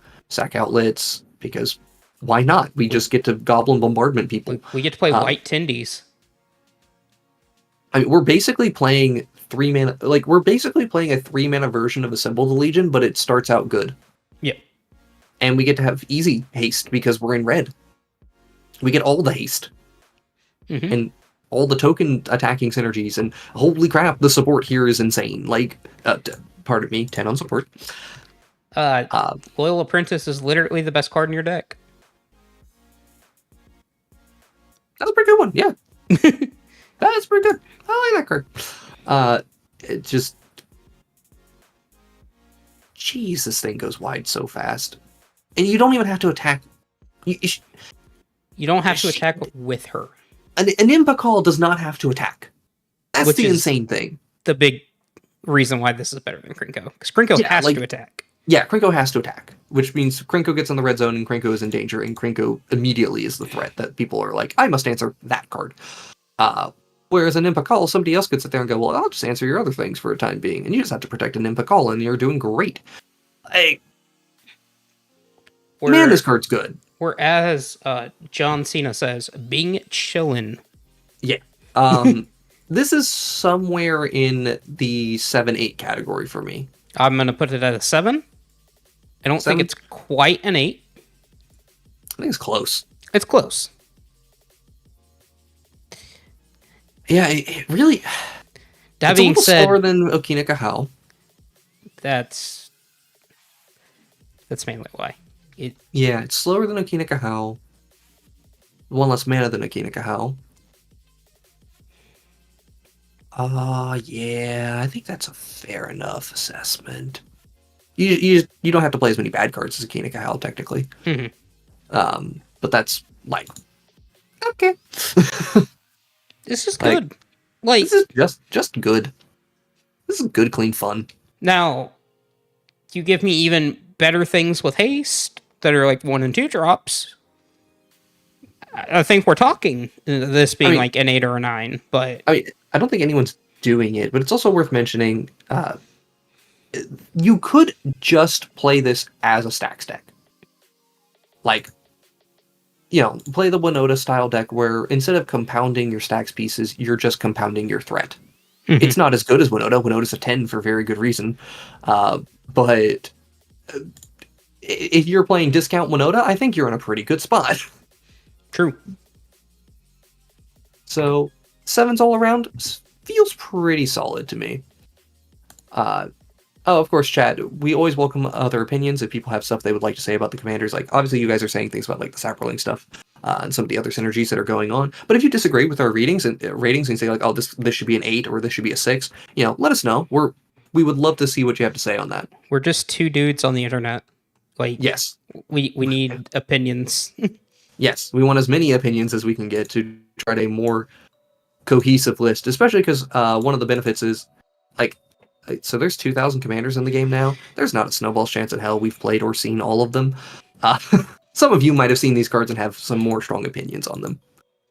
So that's it. Let's go on to our next one. Caparocty Sunborn. This is 2 and a Boros for a 4/4 legendary creature, human soldier.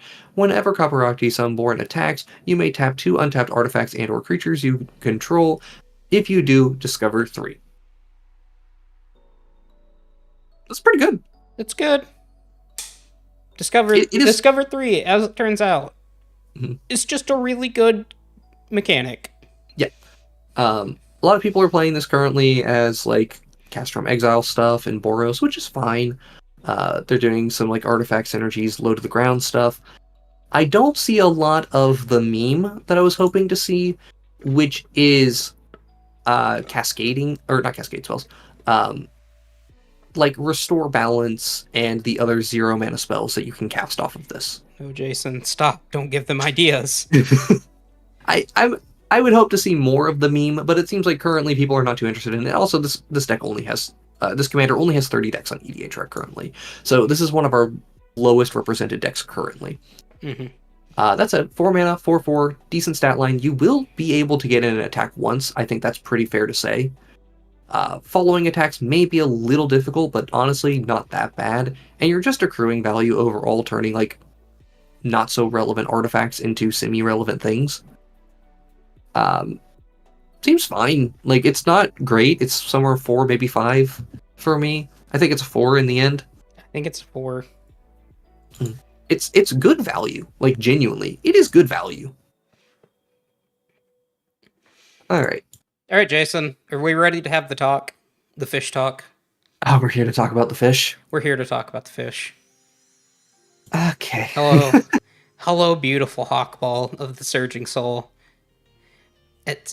He is 2 and Simic for a 3/3 Merfolk Scout. At the beginning of combat on your turn, each Merfolk creature you control explores. And whenever Hawkball attacks, you may put a land card from your hand onto the battlefield. If you don't, draw a card. Hey, how do you make a bad creature type pretty good? You give it a good keyword. Yeah, so here's the problem with Explorer and Commander. There's not enough sources. Mm-hmm. That being said, when everything gets to do it, even your tokens, which Merfolk can make a lot of, yes, it suddenly becomes a very good keyword. Forest humans would tap and untap. Yeah, that's not bad. But Hawkball here, yeah, it's like just the repeat exploring is really good.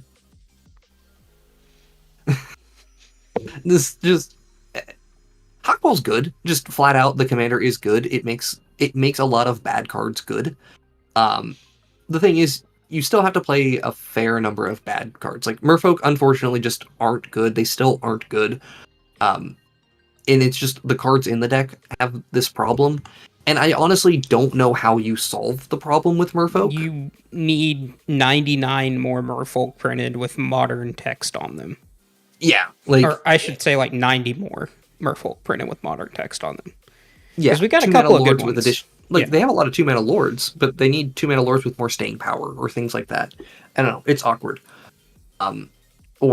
Or more stuff, a little card advantage to it. I was going to say more stuff to cast Merfolk off the top of your deck would be great, too. Yeah, I mean, there's also isn't there a 4-mana Merfolk that has as creatures with 1/1 counters on it you control can't be blocked? That was it. Not you draw a card. Yes. If you could put something like that. Oh, right, a Merfolk. There is a Merfolk that says when a Merfolk deals combat damage to a player, draw a card. Yeah, that one's also 4 mana. Yep. I was thinking if you bring down that mana cost to more hey, we have a 2-mana effect that says in Merfolk specifically, if they have a 1/1 counter on it, you draw a card. You get the Cold Ice Selkie effect to all your Merfolk basically. The problem is that they have to design these cards to not be absurd in Legacy. And Merfolk have this long-standing history of having very, very well costed creatures for 60-star constructed formats. That is fine by me. Go ahead. Merfolk busted in Legacy, bring it. If you make Merfolk good in Legacy again, I will go out of my way to try to play it again. All right? I had that deck. It was not that good. It was only good in the Miracles meta because it ate Miracles for breakfast. Yeah, Merfolk have just really needed something. Zendikar Merfolk, that a lot of good ones that were or could be unblockable. Zendikar Merfolk. They do have. I don't think the one you're. I think the one you're referring to might be old Ixalan, like Kumina, because I'm trying to remember the Merfolk commanders or Merfolk He's cards. talking about a lot of the like Miscloaked Herald and stuff. Or I'm assuming. I'm sorry, I shouldn't assume genders. Blind Commander is talking about, like Miscloaked Herald, the 1/1 Merfolk that can't be blocked. Those sorts of things. Yeah, I guess. I mean, they're all decent, and it's nice to have some of those things. But again, you don't have really great aggressive one drops in even the ones you do. Yeah, Herald of Secret Streams. Secret Streams is a decent card overall. And also it's in this deck, 95% of them, and probably deserves to stay in this deck. That said, this is what I would describe as, hey, we threw some value at it and see how it goes. It goes fine. Spoiler alert, it went fine. Feels like a 6 to me. Yep. Maybe slightly above. Yeah, I think it's slightly above average. I still think the support's the issue. It does just kill people. Mm-hmm. It gets weird. The support is very, very good, but it's also not that good. So it's very unusual. I think Hawkball is a very solid card, though.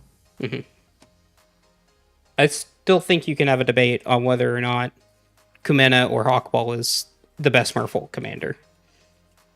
I think there's still a debate there. So. Yeah, and actually, while we're here, I would like to get the evaluation on Kumena, because previously we had Kumena at a 3, which I'm just going to say now has completely changed. Kumena that has completely changed because of the printing of one very particular card. Yes. So, a new card in the set, I am blanking on the name of it. It's a 2-mana enchantment that whenever you tap whenever a non-token Merfolk you control becomes tapped, make a 1/1 Merfolk creature token with hexproof. That card is legitimately busted in Kumena decks. Because now you just you take all of your Merfolk that you had in play, your Merfolk that weren't doing anything, and yeah, even if you just have 1 or 2 of them lying around, right? Deeproot Pilgrimage. Yes. The Pilgrimage, you just tap 1 creature to Kumena to make a token, to which you can then tap to Kumena to do something else. Now, this isn't great when you only have Kumena in play, but once you get just 2 Merfolk into play, now you can do things like, okay, tap Kumena, make a token, tap Kumena, make a token, or tap the other creature, make a token. You now have 2 Merfolk plus 2, or 2 non-token Merfolk plus 2 token Merfolk. That are untapped. Now you're untapped. And you can now add 2 Merfolk to your board every single turn. Plus, now that you're compounding that, you can get into the point where you start drawing cards, and we're in blue-green. We can untap creatures like crazy. We can play Seedworm Muse or the Liege, Murkwater Liege. Like, it's very, very easy to just go crazy with this card. And people have not caught on to it quite yet because it is brand new. I'm going to check. It's not in that many decks. I can tell you that much. What is it called? It's called Deeproot Pilgrimage, right? Deep-rooted Pilgrimage. No, just Deeproot. Yeah.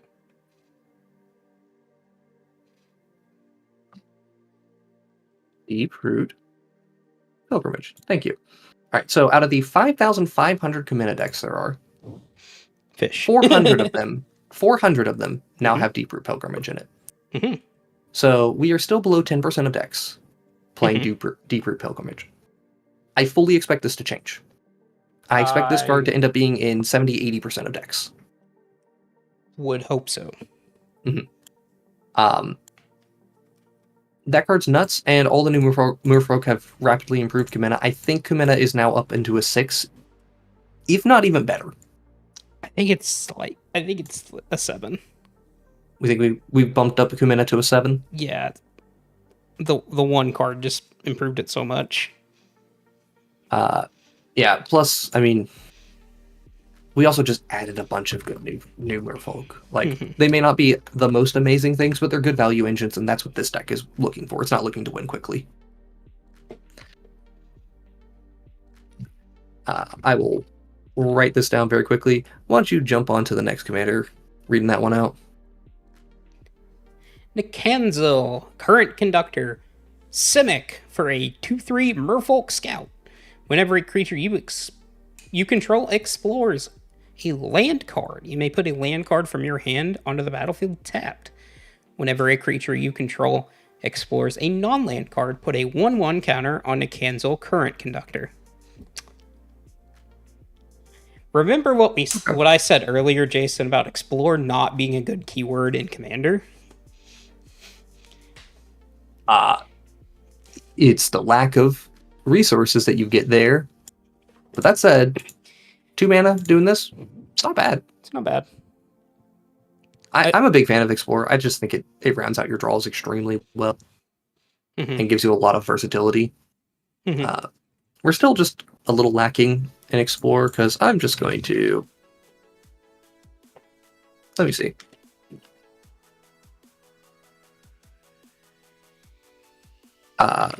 Yes, this card. How many cards? This card is you're quite good, V. You are correct. Mhm.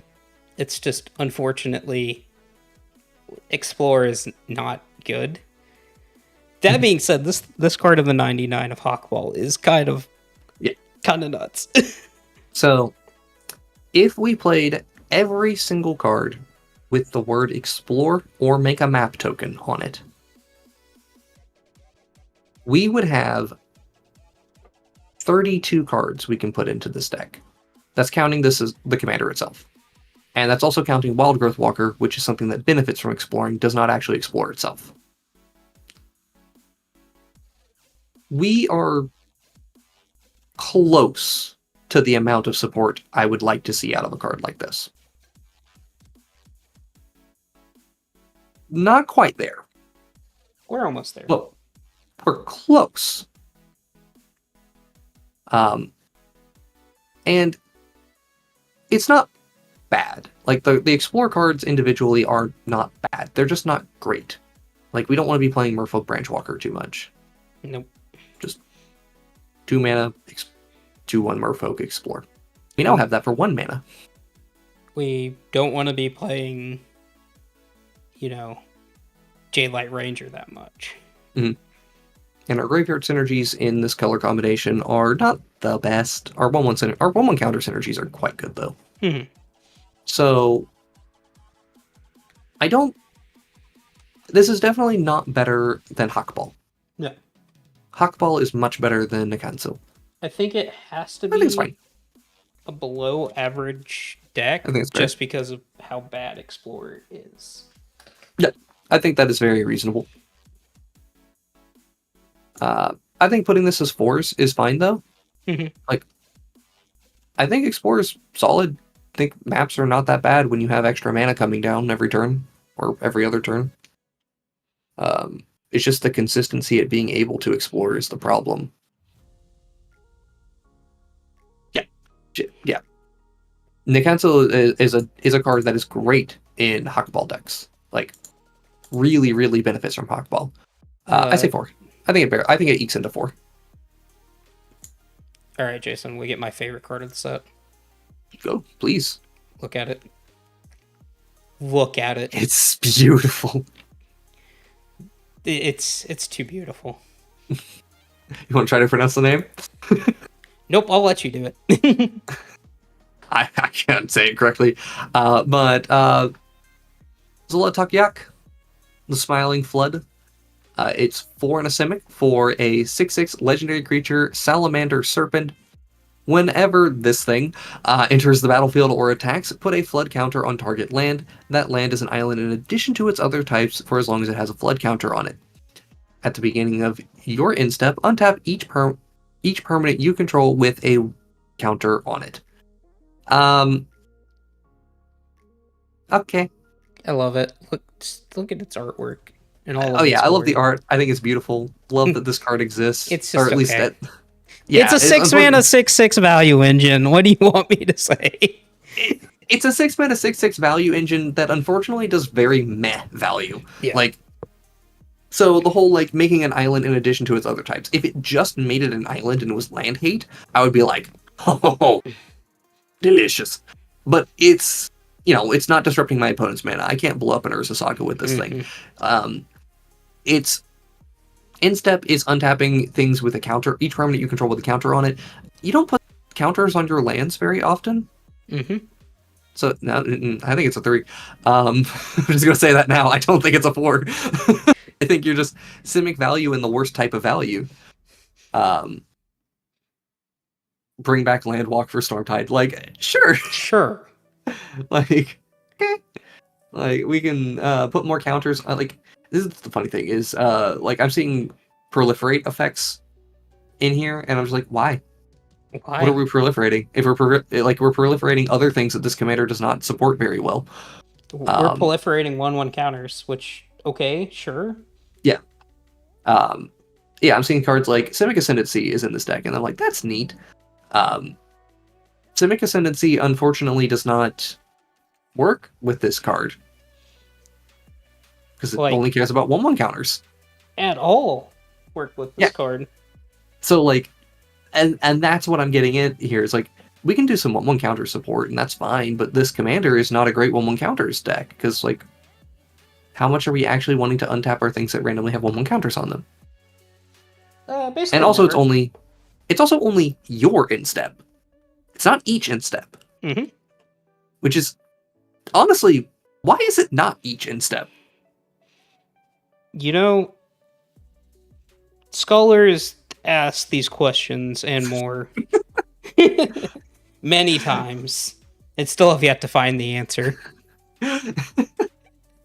Yeah, like, I don't know. It does some cute stuff. It's just not good, unfortunately. And I think 3 is probably maybe even generous, but I will give it the 3. I'm going to give it the benefit of the doubt. Not. I will say that support is surprisingly low, and it has very little flexibility. You would expect a lot more. And honestly, I think the support is bringing up the deck, not the other way around. You're in Civic, so you get to just play good cards. That's the nice thing, right? But the commander's contributing so little to it. All right. Oh, we are done with 2 colors. Yep. Neat. We did it. Remember, the set is surprisingly small, which is nice. Okay. Well, we get to jump first into Grixis, which gives us our piratey things. Oh, we gotta start with Admiral Brass, right? Yep. We get to start with the not quite as interesting Pirates commander. Yes. I don't hate her, but anyway, Admiral Brass Unsinkable, 2 in a Grixis for a 3/3 legendary creature, human pirate. When she enters the battlefield, mill 4. At the beginning of combat on your turn, you may return target pirate creature from your graveyard to the battlefield with a finality counter on it. It has base power and toughness 4/4. And it gets haste. Yeah, it does gain haste until end of turn. And creatures with finality counters on them, if they would die, they get exiled instead. Meaning you can blink to give yourself, to get out of the finality counter situation. But we are a 5-mana value engine that returns a pirate from our graveyard to the battlefield every turn.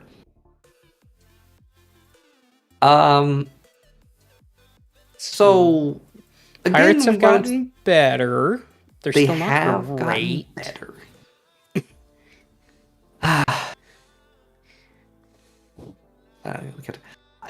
Honestly, I'm not a huge fan of the old brass. I don't think she did enough.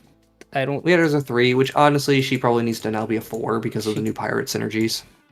Pirates have gotten a lot better. I think this brass is a 5. She's just okay. Really? You think she's 5? Yeah. I guess. I mean, yeah, that's fair. Like, we're in 3 colors. We just get to buy a creature every turn. And pirates have just gotten good enough. Yeah, there's probably plenty enough that we're able to just bonk and we're good to go. Yep. Yeah, I don't even really like broadside bombardiers in this deck. Although I do love that card. Don't love it here. It's not bad here though. Okay, I guess a Direfleet Ravager is the fun thing we can do here. Yeah, we'll just give it a 5. Our lovely high risk, high reward play. And we still have Malcolm. Don't forget, Malcolm is still here. We do just have Malcolm. And also, if we really need to, we... Okay, I didn't think about this until literally just now. Here's a wrench in the plan. So this card just ETBs Mill's Fork, right? Mm-hmm. Yep. So if we get into flicker loops, we can mill our whole deck. If we turn Thassa's Oracle into a pirate, we win the game. You know how hard that actually is? Yes. There are, 2 cards that do that when it's in your graveyard? Yeah. Fortunately, you're in the right colors for all of them. Yeah.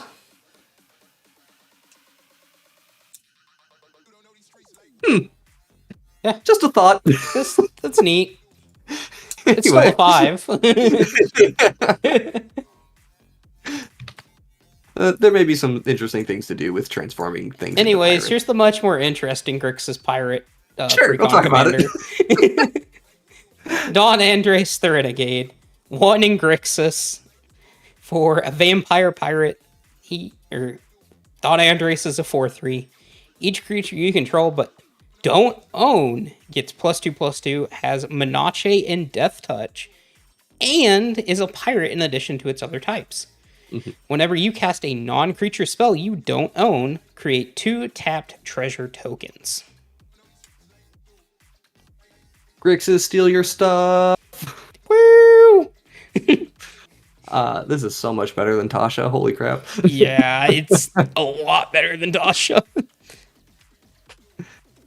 Considering... Sorry to bring up the old wound, but I just must say, I'm so glad that you are vindicated with me on Tasha being bad. I wanted her to be good. I wanted her to be good so bad because I love Tasha and D&D lore. We tried so hard. Okay, so stealing your stuff in Grixis is not like the most hard thing to do, but it's also not the easiest thing to do. It's easier than you think. And it's literally just active treason effects. Mm-hmm. There's a lot of reasonable card advantage effects. Like, Stolen Strategy, not a card I was thinking about initially, but yeah, so Stolen Strategy makes a whole lot of sense here. Time for treasure thefts, mutinies, and forced conscriptions. Dog, yes. I pre-ordered this to take apart Tasha as soon as I saw it. Good stuff. Theme of Sanity in here. We've got Tasha. We've got Gonti. Captivating Crew. It's fine. Decadent Dragon's a really nice new include. Plarg and Nasari. Huge fan of Plarg and Nasari. Mm-hmm. Ray of Command's an interesting one, yeah. You get a lot of really decent persisting theft effects, like 4 and 5 mana. This Coercive Recruiter is probably the best card in your deck. Yeah. This one singular card punches up really hard. Mm-hmm. Yeah, that makes a whole lot of sense to me. Man. You get a lot of good effects. Mm-hmm. Like, it's actually it's a lot easier than I thought it was. Because my thing is, the one of effects are fine. The persisting effects are the ones I'm looking for. The ones that either let me gain control of it permanently, like a mind control, or or just a creature that generates value for me pretty easily. Even if I have to cast it, that's okay. I still get to steal from you. The Doth Father. The Doth Father, indeed. So all in all, this is actually pretty decent. Feels like a 5 to me still. It's like a 5. Like it's a lot of mana is the problem, right? We got a 4 mana commander, and a lot of our persisting effects are 5 mana, and some of them require us to spend more mana on top of that. So those treasures are going to really come in handy. The treasures really good because stealing things. Yes, it's a lot of mana. How does he stack up to Marchesa? Good question. I think Marchesa is better as a commander overall. I think Marchesa is better, and that's strictly because Marchesa can just combo on her own and doesn't need other things. Yeah. I don't think Marchesa has changed too much over the years. No, she's still pretty much the same deck as she's been. That said, she's been holding par. Like, she hasn't changed too much, but she hasn't really gotten worse either. I think Don Andres being a 5/5, I think his support's a 9. I think the stealing stuff is still a little difficult, but it was much easier than I thought it was. I think we're good to move on to the next one. Dockside is a pirate, yes. But also, that is not what this commander wants to do. Yeah, it's also one card in the deck. Yeah. I mean, like, if I can look at literally any red card and then go, hey, look, mana's not a problem because Dockside Extortionist, it's like, well, it's still a problem, right? It's still a problem. Most games you're not going to have it. Even if you throw a bunch of tutors just to find Dockside, it's still not a repeatable effect in a lot of these decks, too.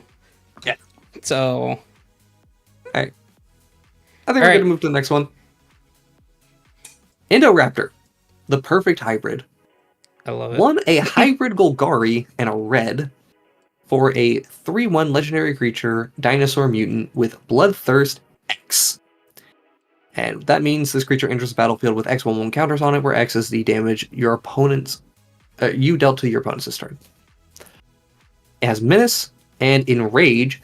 Whenever Indoraptor is dealt damage, choose an opponent at random. Indoraptor deals damage equal to its power to that player unless they sacrifice a non-token creature. A lot of hoops. A lot of hoops. It's like the perfect definition of 3. This is a lot of hoops. I think it's a little better than a 3. Like, we are in Jund. Enrage is just not good, though. Well, the thing is the Bloodthirst, right? Like, yeah, sure. Like, we just need to find a consistent way of dealing damage to our opponents, and then we get... Because, like, it's X, right? If I deal 5... Like, I lightning bolt my opponent, this comes in with 3 But, Jason, counters. what if I told you dinosaur? But... What if I told you dinosaur? No. You passed by the thing that made me happy. You passed by the Pyrrhemia and the Pestilence. I was just trying to scroll through them. Chat, let me regale you with a story. Me and my friends from back home, whenever we first got into... Or, well, a lot of them first getting into Commander, we decided that the thing that we would do every year was we would have a Secret Santa with $100 budget decks. These were meant to be janky or fun things. Do whatever you want. Stuff that you maybe wouldn't build yourself, but you'd be happy to play with or against, right? And the thing I brought to this first event was Thantis the Warweaver as a Pestilence deck. I played all 4 of the Pestilence effects that I could find. And my job was to just make combat absolute chaos for people. And wipe out as many creatures as I could, and make it so they could never attack me because Thantis was too thick. Deck was great, no notes. No, legit, like... this is great, actually. I'm really happy that there's a true home for Pestilence decks now. And I don't think Indoraptor is bad. Like, legit. I don't think Indoraptor is bad. I don't think it's great. Average deck with Pestilence stuff and the Enrage? Yes. You can just play Dun Dinosaurs as well, which is fine by me. 5, Creeping Bloodsuckers, plenty of decent ways of just playing some stompy stuff to get some big counters. Just, I think if you deal 4 damage and you have this thing as a 3-mana 7 power creature, I think you're happy. Yep. Right? It's got Menace built into it as well. I may be wrong, it may be better, but I think a 5 is fine. I want to play with this. Legit, I need to put this on my list of things to brew. I just need to do that. Jason, this isn't a dinosaur. It's also not from Ixalan. What is Aragorn doing here? Oh, we're talking about this now. Yeah. Talking about Aragorn now? I thought we were doing that later. All right, sure. He is next in the alphabetical order. He's next in the alphabetical order. It's not like we didn't pass over one earlier. Shh. I just forgot to put that one on the list. Don't worry. Shush. Sure, we'll talk. Surprise Lord of the Rings card here. The new Lord of the Rings stuff. That's exactly how I felt with WotC dropping this out of nowhere. Fair.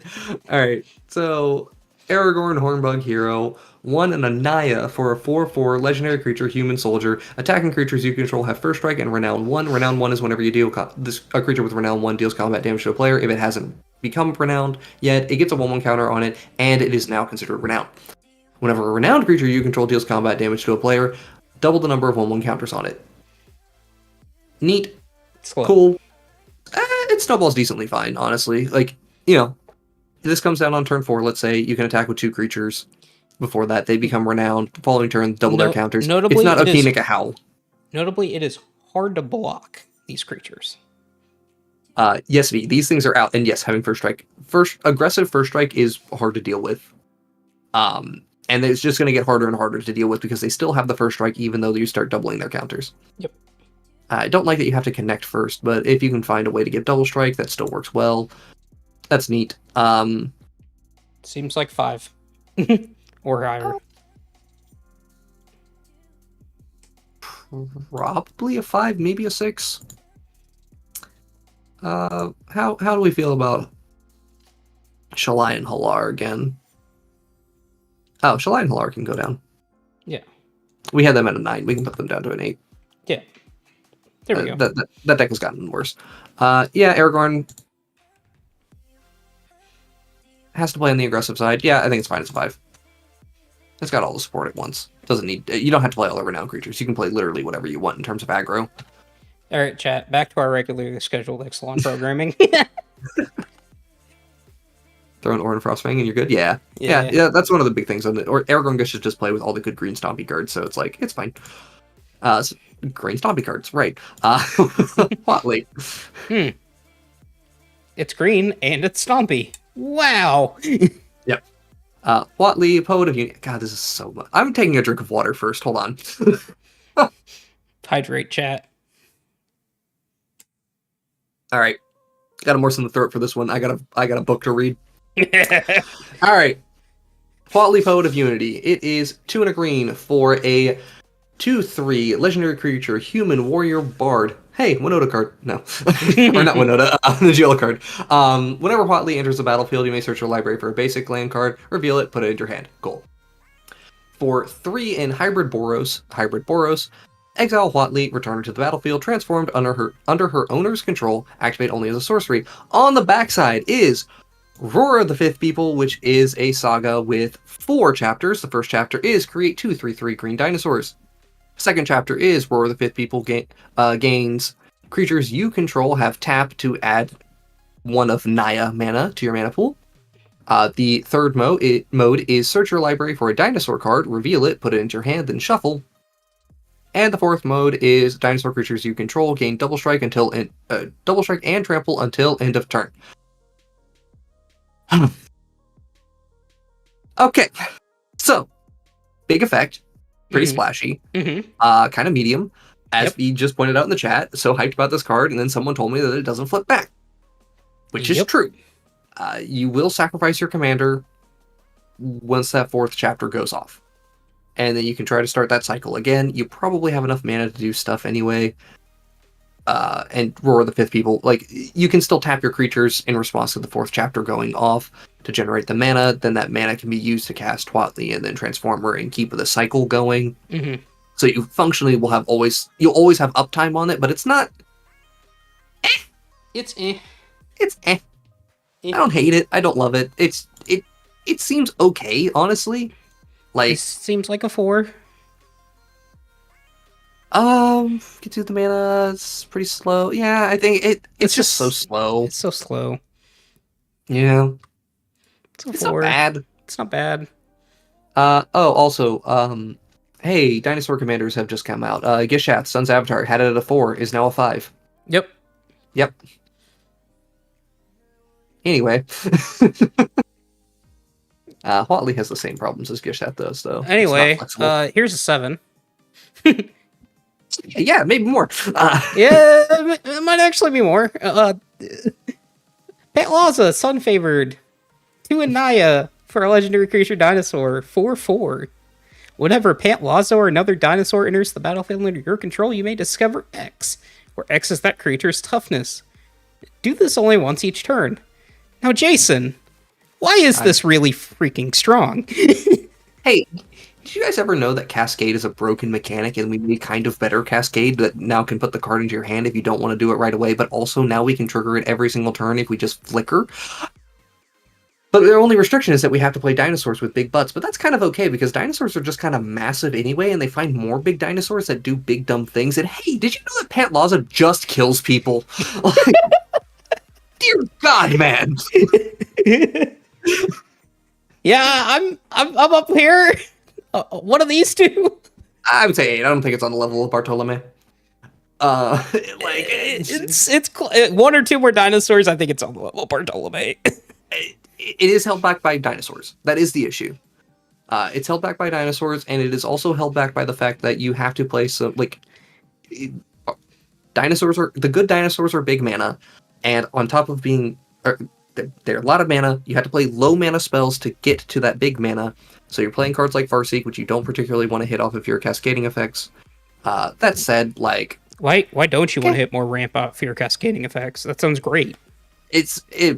It's not always what you want. To be fair, that's the weakness of any type of Discover effect. But hey, if you don't want to cast it for any reason, you just put it in your hand. Which can fuel your wheels or other things that you would want to play with later. 8. Yeah, Pantlaza's cracked. Pantlaza plays even better than we're describing it now as somebody playing Pantlaza. So Pantlaza just goes buck wild so quickly. And when we played Pantlaza on the channel, right, we didn't include the flicker stuff. Mm-hmm. We didn't include the pseudo combo-y aspects of this commander. We just played big dumb dinosaurs. And you know what? It looked pretty dang good there. It marked people. Zmei and his X. Yeah, so you can just drop a 1 toughness thing and get to the Swords to Plowshares if you want to. Yeah, that's true. Yep. You have some reasonable control to this if you choose to play low toughness things. Although generally speaking, you kind of just want to use the big things. We're just going ham. We just want to go ham. Yeah, it's dinosaurs being the restriction on this is not as much of a restriction as you would think compared to something like Gishath that is really flashy and does some big cool stuff. But, getting to 8 mana and then hoping you connect and hoping that things go your way is not great.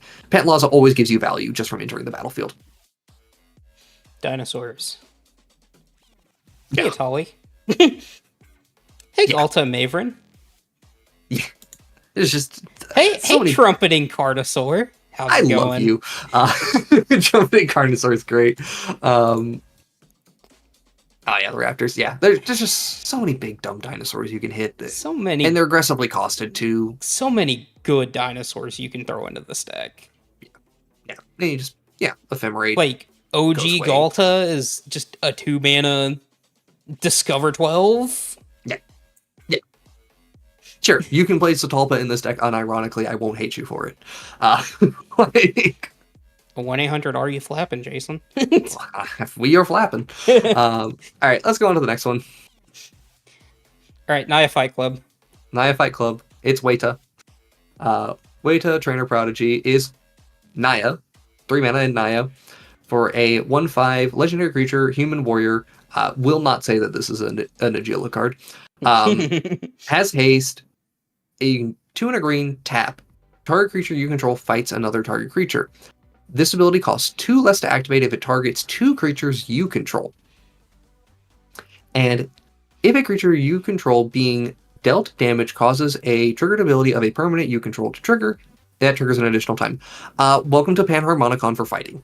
Yep. This is what I would call cute, not good. It is, and quite frankly, it is fucking adorable. This is fun. I think this is super fun Timmy stuff you can be doing here. We don't get to play red, so we don't get to do we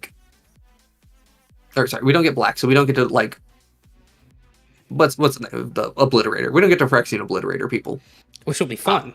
It would be absolutely fun. You get to play all the enraged cards. That's cool. You get to play your indestructible effects in white. That's cool. 1 mana to activate to trigger the 2 fighting abilities, and if you have 2 things with enrage, you trigger it twice. That's cool. It's fine. Yep. It is completely fine. You do get to Vindicator, people. This is true. We do have a white. Yes, you do get to do Vindicator. We do get to Stuffy Doll, people. This is also correct. Actually, does it actually work with Vindicator? Hold on. I don't think it does. Vindicator is a replacement effect, isn't it? Do we not get to Phyrexian Vindicator? That'd be very disappointing. Yeah, so if damage would be dealt to Phyrexian Vindicator, you prevent that damage, and when the damage is prevented, you do its ability. So it actually does not work with Weta, because you prevented the damage. Yep. So, womp womp, we don't even get to do that fun thing. Yes, this is a great Stuffy Dolls commander. You get to do all the fun things with Brash Taunter and stuff. Also, gets to play one of my favorite cards, going back to that Thantis deck, Cacophodon. Just great. Love Cacophodon in this deck. Just, untap the land because it fought something, and then we just get to keep going. You can generate extra mana with Cacophodon. We get to Rite of Passage Pyrohemia, and it's actually insane. Wait, what is this card here? Yo! Alright, that's cool. That's cool, because it gets 2 counters as a result of this as well. Mm-hmm. That's awesome. I like that. That's really cool. 5. Yeah, Weta's really nice. I don't think it's a 5, though. I think it gets to do some really cool, some cute things. I think it's held back a little bit by what it's trying to do. The Fight Club style of things is actually probably worse than just the damaging side of things. I think it ends up being just a 4. A reluctant. My God, I can't speak anymore. We need to end the stream soon. Jason, we have these many cards left. We're almost done. Yeah, it's okay. We'll be fine. We'll be fine. Yeah, I think it's pretty decent overall, but it unfortunately falls flat for me. It's so close, chat. Okay. Very close. So yeah, we do have a close. ban card to talk about. We have 2 ban cards. Right. Elliot Allen! Hey! Paleontologist. 2 generic and Bant for a 2/5 legendary creature, Human Scientist. They have tap. Exile a creature card from your graveyard, discover X, where X is the mana value of the exiled card. Activate only as a sorcery. Womp womp. So anyways, remember what we said about Discover earlier? So, repeated discovering is really, really good. It's very powerful. This one I don't think is that good, though. Having to get rid of it from your graveyard is a bit of an ask. Yes, it is a bit of an ask. That said, there is something interesting you can do with this deck, which is, again, going back to, hey, 0-cost cards. Mm-hmm. Okay. Blind milling yourself with this commander is risky, and I don't love this, but we do get to play a good number of cards to put cards back on top of our deck because we're playing blue-green. So, if you play a bunch of the creatures in your deck having innately 1 or 0 power, and ideally, or toughness, right? Because Oh, it's the mana value, right? So you need a couple of 0-drops in your deck. That's fine. We get to go and find Gaia's Will. And playing Bant Storm with Gaia's Will, if we just traumatize ourselves as our setup point, is kind of interesting. And is maybe something that, like, legitimately gives this deck some power. All right, let's. That said, just I don't think the one a turn random cascading. Yeah, it's not in the deck. If you're asking, has anybody put Gaia's Will into this deck? I think the answer is 0. Okay, just wanted to make sure. I'm very curious. How many people have put Gaia's Will into this deck? Out of 143 decks, 2. 2 people have the sauce. 2 people have the sauce, and of them, they have put a lot of thick creatures in here. My goodness. Oh, they have Eternal Scourge in this deck too. What are you doing with that? What are you doing with Eternal Scourge? What food chain nonsense are we up to today? I don't think this is a great food chain deck. I don't think it is either. I don't hate it as a food chain deck. I don't like it as a food chain deck, though. Oh, and the ones who are doing this put a lot of 0 costs in the deck. Like, they have Ancestral Visions and Crashing Footfalls, and yeah. I think playing this specifically where the only 0 cost in the deck is Gaia's Will, and your goal is to set yourself up with a Traumatize first. I think that's the goal. Mm-hmm. Just kill half of your deck, and then try to do your thing. Feels like 3. Yeah, this is really awkward. It does feel like a 3 to me. I don't hate it. Maybe 4. Yeah, 3. It is just awkward. It's just awkward. So anyways, Jason, we continue with our break from our regularly scheduled Ixalan content.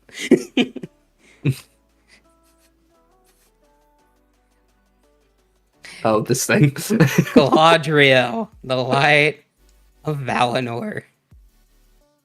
2 generic and Bant for a legendary creature Elf Noble.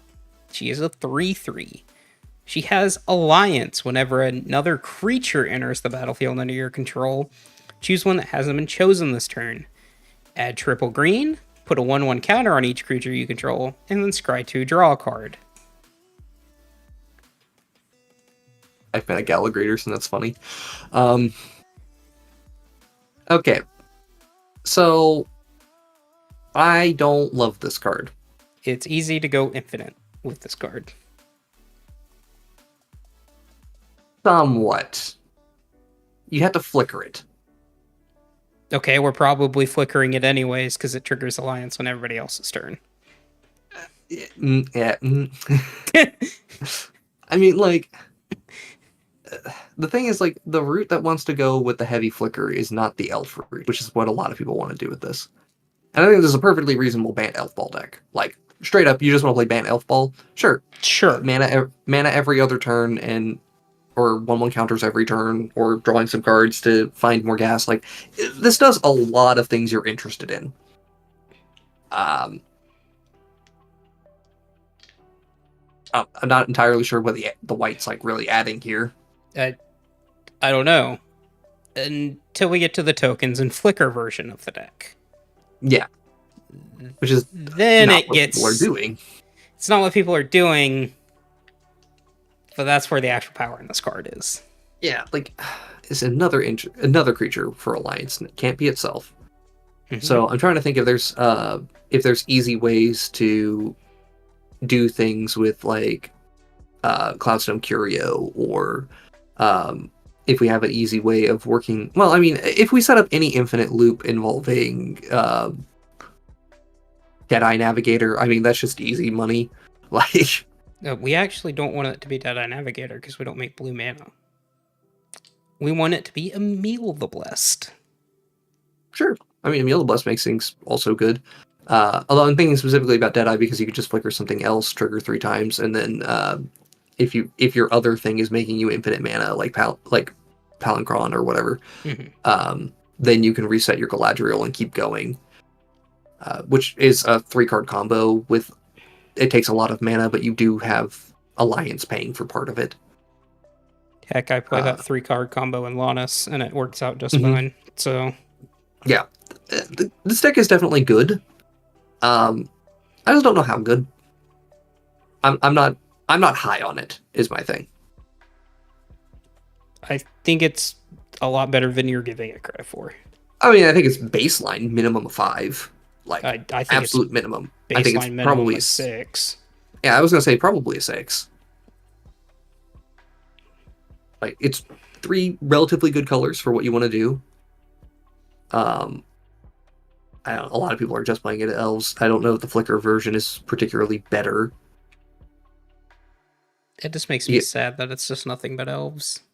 I mean, people have wanted to play Bant elves for a while, honestly. I understand, but also people just wanted like good green-white elves for a while, and they have not had great options for that. So getting to have Bant on it is probably just like the best thing for them. Although honestly, at this point, now people are probably gonna be like, "Now where's my Abzan elves?" Give me Abzan. Yeah, white adding the flicker and removal, which is like nice. It's decent. Yeah.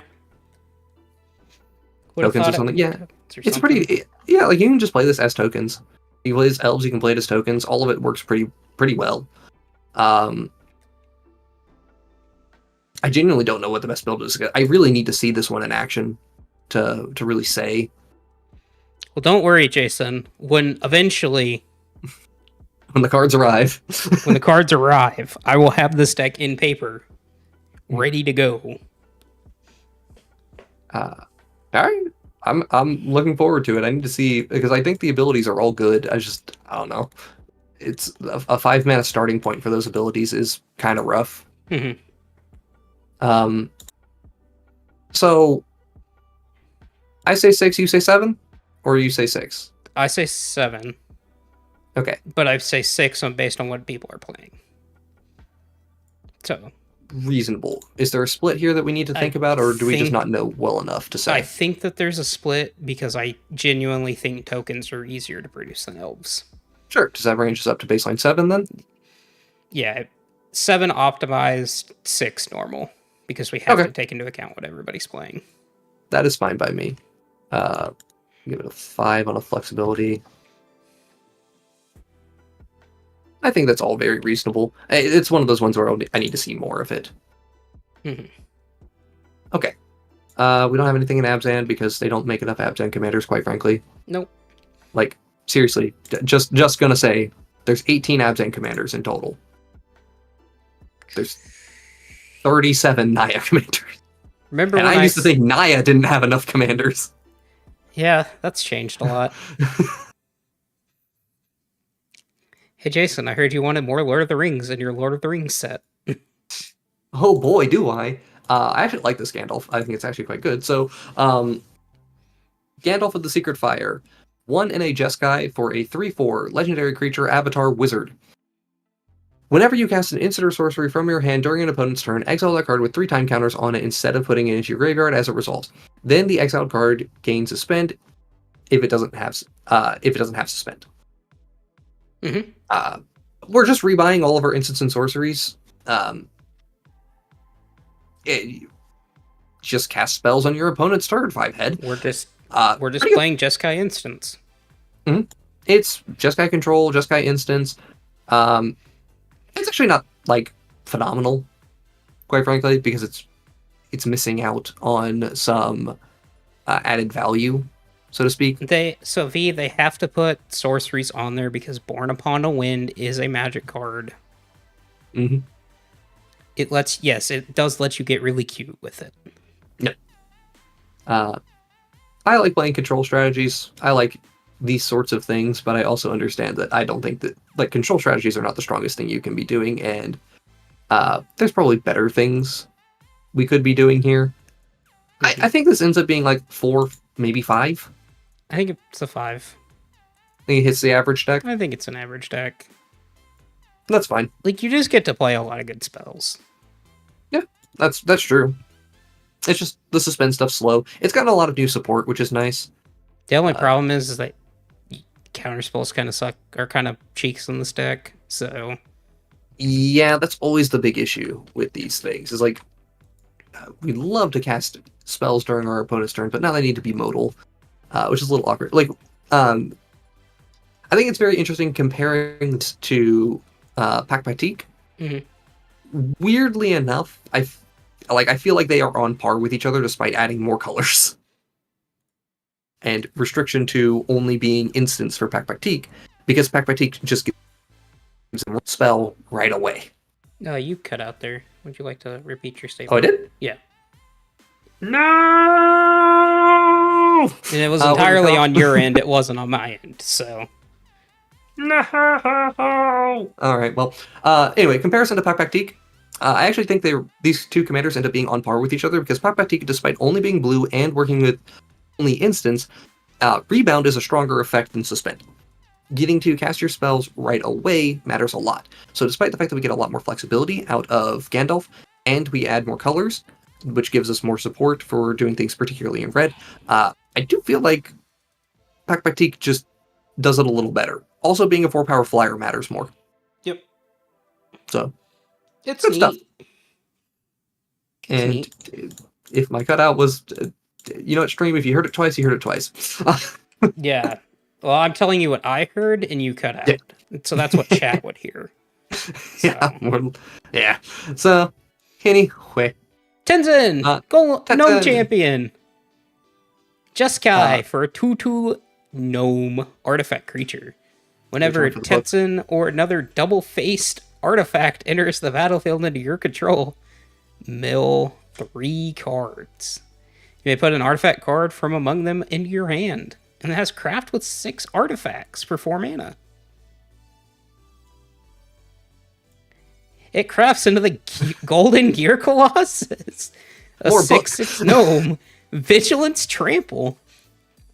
Whenever the Golden Gear Colossus enters the battlefield or attacks, transform up to 1 other target double-faced artifact you control. Create 2 1/1 colorless gnome artifact creature tokens. Jesus Christ. That was a lot of text. This is in the runner with Watley on who has the most text on a card. Oh my goodness.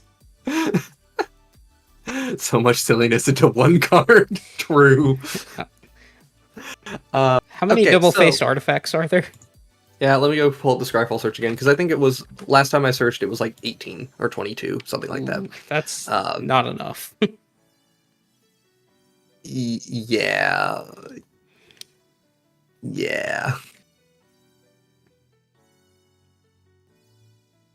How many of them are in Jeskai is the even more important question. Hang on. Let me find out. Because, okay, so one important thing to note about this is it allows you to form a card that is not actually, like, you can turn a double-faced card into an artifact to transform it with Tenzin. So, we have that as an option. However, hoops. Just talking about the ones that are artifacts, though, let me finish the search very quickly. The total number of artifacts that you can transform into with a red-white color identity, and also white. It got tokens in there. It's just, I don't know why. Good old Hold sparkle. Here we go. Double-faced artifacts. Okay. So there's a total of 59, but, like, I don't want to transform robots. I don't either. I don't want to transform Bergie half the time either. Bergie would be a hard one to do, because you would be transforming the backside to the front side. It's just like, why? Yeah. No, I don't want to turn Harnfell into Bergie. I want it the other way around. There's a lot of very mediocre artifacts that you can put into this. And, God, if I could remove the ones that are just creatures on the front, I would. I don't remember how to do that at the moment. you don't have a lot of options, Nope. which is weird. It does do stuff with incubators, but that's not exactly what we want to do in Commander. No, it doesn't. It doesn't do what we want it to do. The number of things that when I looked at it, I was like, I would maybe be interested in transforming. I was looking through trying to build a deck. I think I found 12 cards I was interested in maybe transforming with this. Mm-hmm. At least that are artifacts innately. For example, transforming Brass's Tunnel Grinder. Awesome. So, my question, I guess it says up to. Mm-hmm. So, you just get, it attacks and makes 2 colorless artifact creatures. Yeah, that's true. It just does enter the battlefield or attack to make 2 gnomes. Although the ETB is probably a one-time deal because if you flicker this thing, it's coming back on the other side. Yep. I can't imagine there's some easy way. 6 artifacts. 6 artifacts is kind of rough. Yeah, that's really rough. I'm trying to think like what it would take to actually mill your whole deck using Tetsun, transforming it back and forth. It would take a lot of resources, like a lot. Tetsun's quite bad. I will say the deck is quite bad, unfortunately. It does have this nice benefit of just, the ETB and milling 3 cards to put an artifact into your hand, so you get to play some like flickery stuff with the artifact stuff. I think it does more than Innsquith, so yeah, I mean, putting it in the same lot as Breaches, the Ancient One, Kellen, that feels appropriate. Yeah. that feels like good company for Tetsun. Yeah. Putting it on par with Shuyan as well, like. Yeah, that's fine. There's just not enough things. There's also not enough things that I would want to transform it into that are not already artifacts. Like Delver of Secrets, like no thank you. There's like the sagas, the saga praetors. Those ones are things that I'd be okay with transforming. There's a few other interesting cards that you could transform, but eh. Yeah, it's just kind of eh. All right, interesting Commander alert. Henry. Oh, hey, Henry. Wu, Engine Geneticist. Geneticist? Geneticist. Geneticist. Thank you. I'm blanking. I did have to work this morning, so. Same. Sultai. I feel that. For a 1/4 legendary creature human scientist. Henry Wu and other human creatures you control have exploit. Whenever a creature you control exploits a non-human creature, draw a card. If the exploited creature had power 3 or greater, create a treasure token. Interesting little build around. Lovely. I love exploit. I think this keyword's awesome. Like, genuinely super cool keyword. We get to do some cool loop stuff with, whenever a creature you control dies, you make a token. Generally speaking, those effects are not on humans, and they don't make human tokens. So you can do some cool stuff. The 3 power thing is actually a little bit difficult. Yep. So it's just kind of ETB, creature ETBs. You may sacrifice another creature to draw a card. We can do some loopy stuff. We can do some interesting things. It's actually not that powerful. It's really hard to get this going. It's neat. That's why I said it's a neat build around. Mm-hmm. I think it's like that new art on Indrixar. That's cool. I think it's like a 3 or a 4.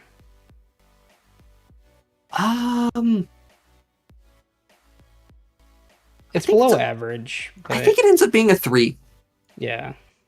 I think it ends up being a 3. It's not terrible. It's just it's like the high end of 3 for me, where it's doing some cool stuff. But even I'm legitimately thinking about like the stuff that Weta is doing, and I'm like, Weta feels like she does more powerful things. Mm-hmm. Even the weak stuff that comes up with Zotia, or whatever that name of that that goblin is. It feels like all of the cards in the 4, I distinctly feel like have the potential to be doing way more powerful things than what Henry is doing. Yep. Even though Henry is doing some really cool stuff. It's doing neat things. Mm-hmm. Huge fan of the neat things that are happening here. Wolfsbane, it's okay. Don't worry, we're glad you're here. Oh god. There we go. We're saved. We're saved. What happened? I clicked the back button on my mouse on accident. Oh. Whoops. Scroll down for a second. You got 2 more Sultai commanders here? Yeah, you got 2. Oh, yeah, we just moved Francisco around a little bit. We'll get to you in a minute, buddy. Alright. Indominus Rex. Seductive Swine. Shush. Shush! I totally didn't forget to put it on the list or anything. Don't worry about it. We'll get to it when we get to it. I don't know why we've been addressing the Lord of the Rings commanders. We thought we were doing that at a different time, but whatever. Alright, so Indominus Rex Alpha. 1 Hybrid Dimir, green. So total of 5 mana. For a 6/6 legendary creature, dinosaur mutant. As Indominus Rex enters the battlefield, discard any number of creature cards. It enters with a flying counter on it if you discarded a card this way that has flying. Same is true for First Strike, Double Strike, Death Touch, Hexproof, Haste, Indestructible, Lifelink, Menace, Reach, Trample, and Vigilance. And when it enters the battlefield, draw a card for each kind of counter on it. Dope. Neat. This has so much card advantage and just shenanigans stapled to it. And it's legitimately good shenanigans. Yeah. Like, it's not too hard to find things with good, 2 good keywords on it. Can't wait for a card in Sultai colors with Double Strike. True. Yeah, the lack of things with Double Strike is the one awkward thing, right? But who cares? Like, you're still getting First Strike, Death Touch, Flying. You can get all these keywords. Look, we get to play Questing Beast and not have to remember all the other words on it. It's great. I love it. I love it. It's so good. It's great focused. It's not the most safe thing you could be doing. Hence why I'm gonna slap it at a 5 or a 6 and call it good. I think we slap it at a 5 and call it good. I don't think we need to explore too deep on it. It's big, it's stompy, it's cute. We love it. Yep. Next one. Unless Chad has something else to say. Next one. Say 6. Card draw is great. Potential for Reanimator strategy is also great. Mm. No creatures to Double Strike and Sultai. Yeah. So here's my problem with the Reanimator strategy. On that. Most of the stuff that we're going to discard, we don't want to reanimate. Yeah, kind of. I guess it's true. Let me see. Just double checking. There's legitimately no creatures in this color combination that have Double Strike. I don't think there is. I'm just curious. Not to be like I must prove you wrong sort of thing. It's just double checking to be sure nothing innately has it. Because I wouldn't be surprised if that's true, but it is a little sad if true. Yeah, that's sad if true. There's 4 different things that can gain Double Strike, but none of them that actually have it innately. Mm-hmm. What a shame. Alright. Oh, hey, Fungus! Yep. Hello, I heard you like Fungus, Jason. Yeah. Xavier Sal, Invested Captain. Sultai 3/3. Legendary creature, human fungus pirate. Tap, remove a counter from another permanent you control. Populate. Activate only as a sorcery. Tap to remove sacrifice another creature. Proliferate. Activate only as a sorcery. I would like this to be instant speed, but it's not the worst. Well, how would this really break if it was instant speed? It's more so just being able to do it every turn with all of the things that untap. Like, you can just build these big boards pretty quickly. Hence why I said, how does this really break if it's instant speed? Yeah, it's just good at instant speed. It's not broken at instant speed. Yeah. At sorcery speed, it's just kind of meh. It's really meh. Too slow, 2 or 3. That's kind of where I'm at with it. Too slow. I don't know if I'd say 2 or 3. I'd say 3 or 4, leaning more towards 4. Because my thing on this is, so tutors, intruder alarm. We get to do some very interesting things with intruder alarm, and we get a home for more proliferate stuff, which is nice. It's a pretty easy access to a proliferate. It's a sack outlet in your command zone. It's only once per turn. But there's some decent flexibility that comes with that. I don't think it's busted. Again, like a 3 to 4 is where I'm talking, but I think I'm leaning more on a 3. it is probably a 3. It's in the best colors other than Jund. Yeah, honestly, it may be even better than Jund for this color combination because of the proliferate support. Jund gives you the sack outlet stuff that you would really like, though. So there's definitely something to be said about not being in red. But I don't know. Like, I don't think this is great. I just I can give it a 3 and be fine with it. That puts it on par with Varash the Hunter and Vora the Shape Stealer, which is like, I do feel it's a little better than. I think it's better than Nashi. Like, I think it's pretty head and shoulders, but like very comparably better than Nashi. But I will not fight on a 3. I think it's Chad has something else to say. Sure.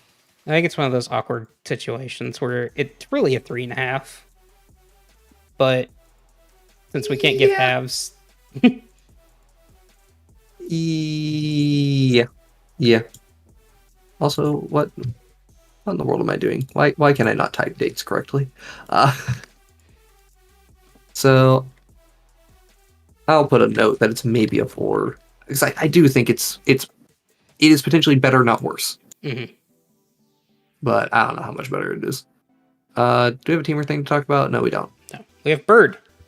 We have partners to talk about. Okay, chat. So partners are a pain, like an absolute pain to talk about, because you have to think about them in the context of everything else that they could be working with. So understand that we will be undervaluing their rating with the understanding that they are only better from here.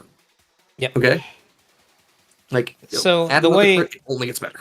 The way we normally evaluate partners is the actual rating of the deck is we legitimately slap the two creature, like your two commanders together for its actual rating as a deck.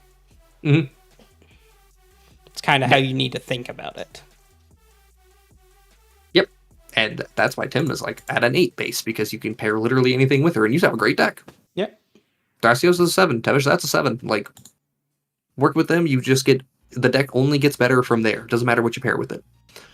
Now, Francisco. Foul Marauder. He has like 3 partners. He has 3 partners. He actually has a good number of partners in a weird way. So, this is 1 and a black for a 1. This will come up later. This will be on the final test. Legendary creature... Bird Pirate. Flying. Francisco Foul Marauder can't block. Whenever 1 or more pirates you control deal combat damage to a player, Francisco explores.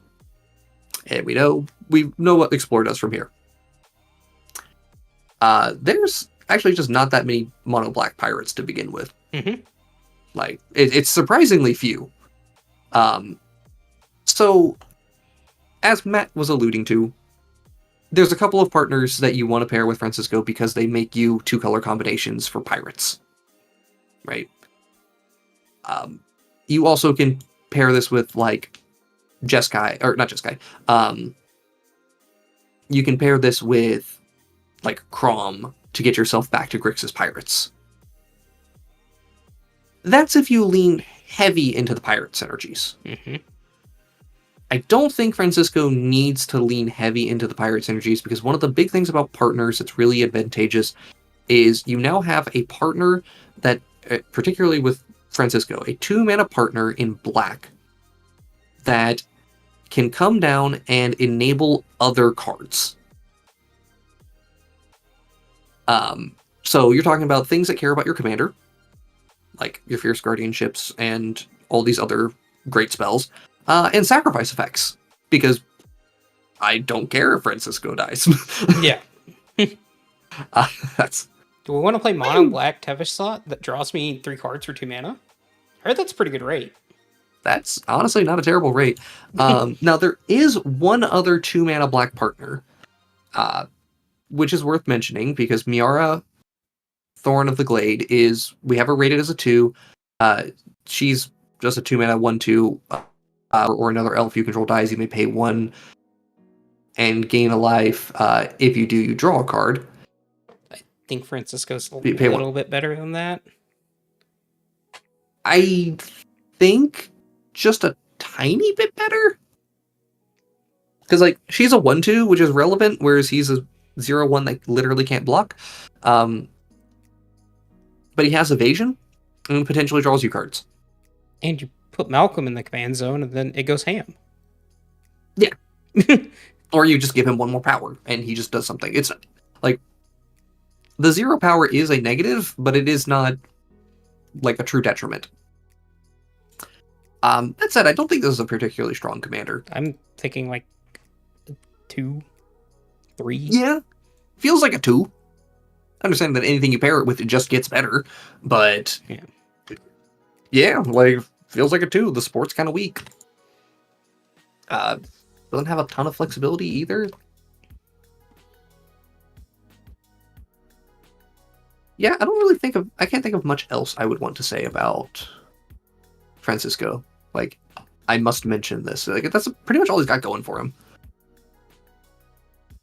So then let's move on to our teamer friend. Yeah, Deadly Relic.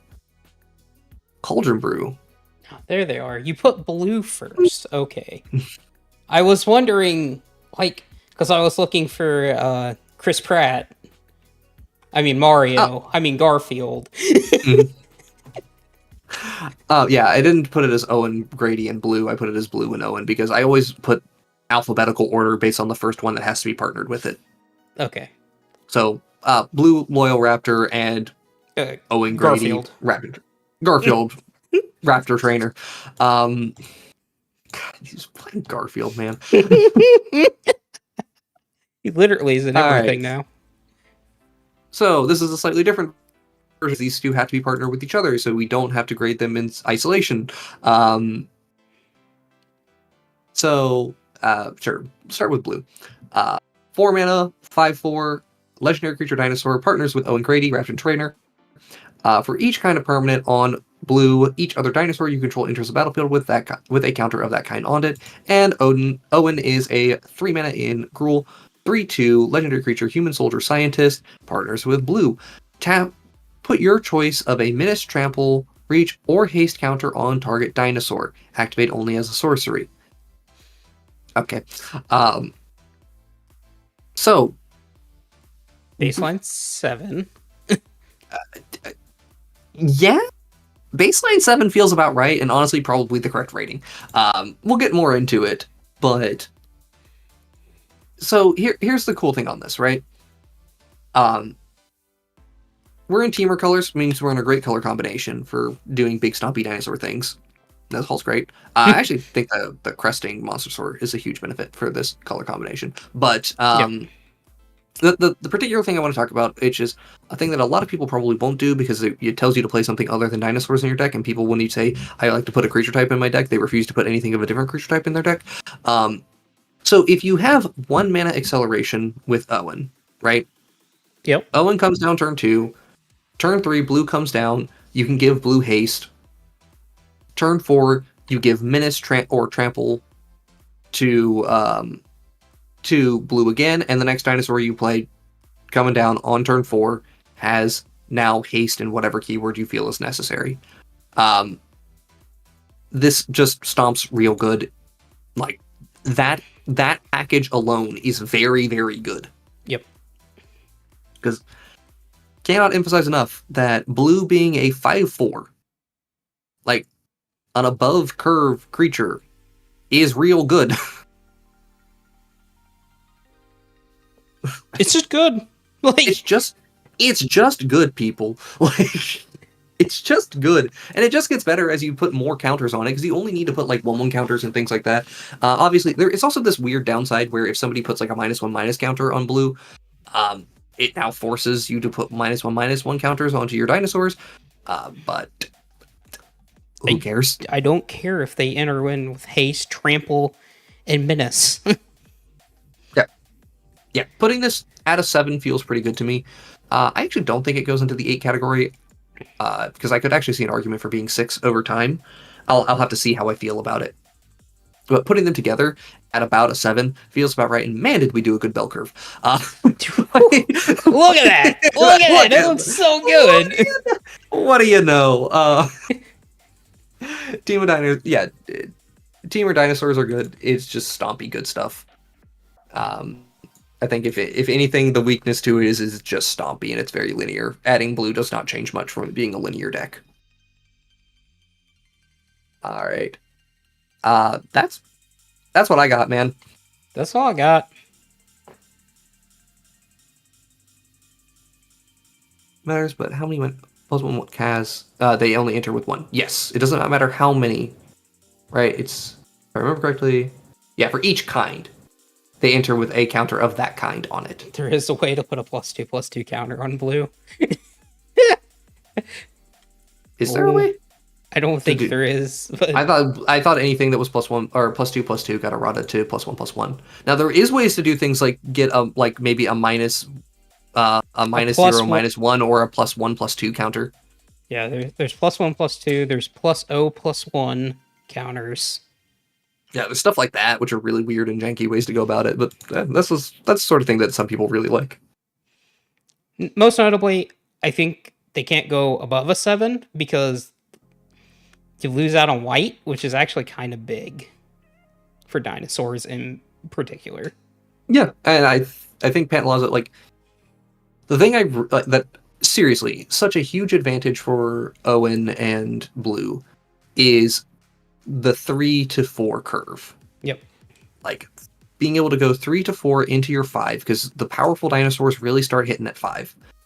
Pantalaza knows that. But Pantalaza also just is a 5-drop powerful dinosaur that you wouldn't mind flickering, because you get your enter the battlefield trigger right then. Yep.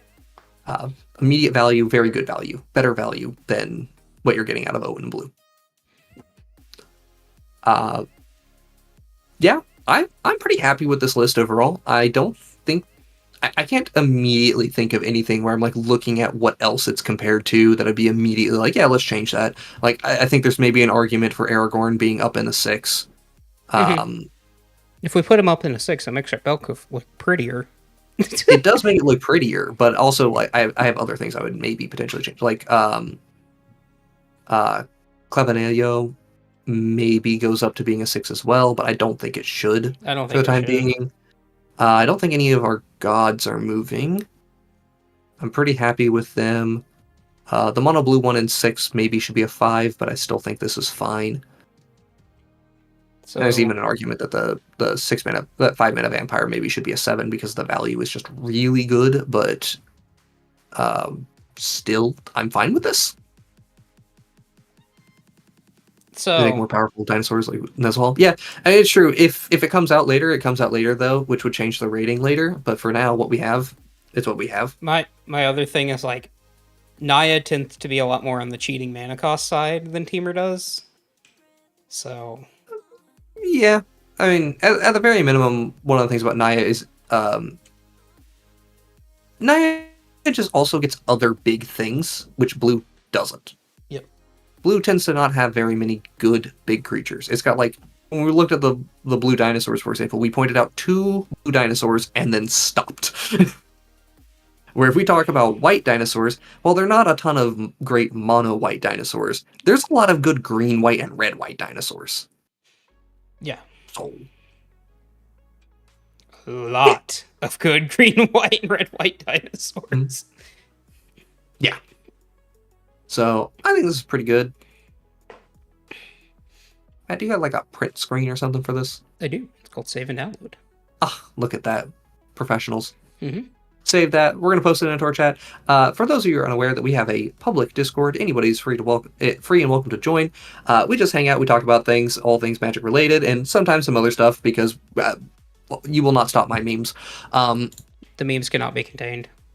So if you'd like to join that is in the description of this video.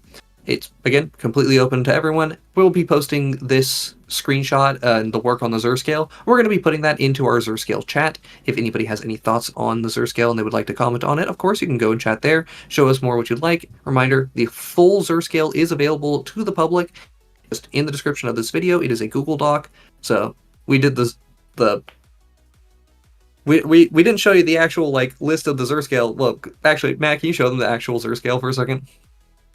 Let me put it Look. back onto the regular stream overlay. Boop! This is why. Look at all that text, all those numbers and colors. Look at all this spreadsheet. Okay. Look at all this beautiful spreadsheet. Nah, the tier list is way more fun to work with than this. So, yeah, it just looks a little bit nicer, helps you visualize that data a little bit more.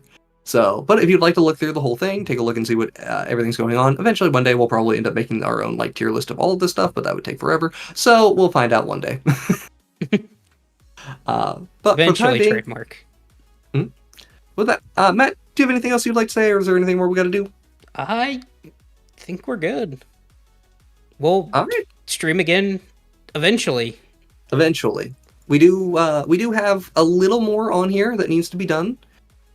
We do have the second half of Doctor Who stuff to talk about. We had two groups of partner commanders here, in addition to some of the actual doctors themselves. We did go ahead and rate some of the ones that we felt weren't great or were very easy to rate. Mm-hmm. So when it does come to the stream, it'll be a lot of discussion. But yeah, with that, we're done for the day. If you want to watch some videos, you want to do anything else, you got this channel. Go check out our videos. We taught stuff with like Pantlaza and Abuelo. Those were two of the commanders that we have played recently. O'Hare National, O'Hare Tak, and we've got more coming this week. If you want to support us financially, we have a Patreon. Do that if you'd like. Follow us on all of our social media. Check out our second channel, Wrinkly Brain EDH, if you would like to listen to our podcast, where we have a lot more discussions like this, although discussions of maybe getting the podcast back onto the main channel, just so you don't have to go to too many places. We will see what comes with that, but in the meantime, you can catch it there. This has been Jason and Matt. Thank you all very much for coming out. Have a good night, I guess, at this point, or day if you're in Europe / It's a good night for me. Yeah, it's a good night for me. Night, everyone.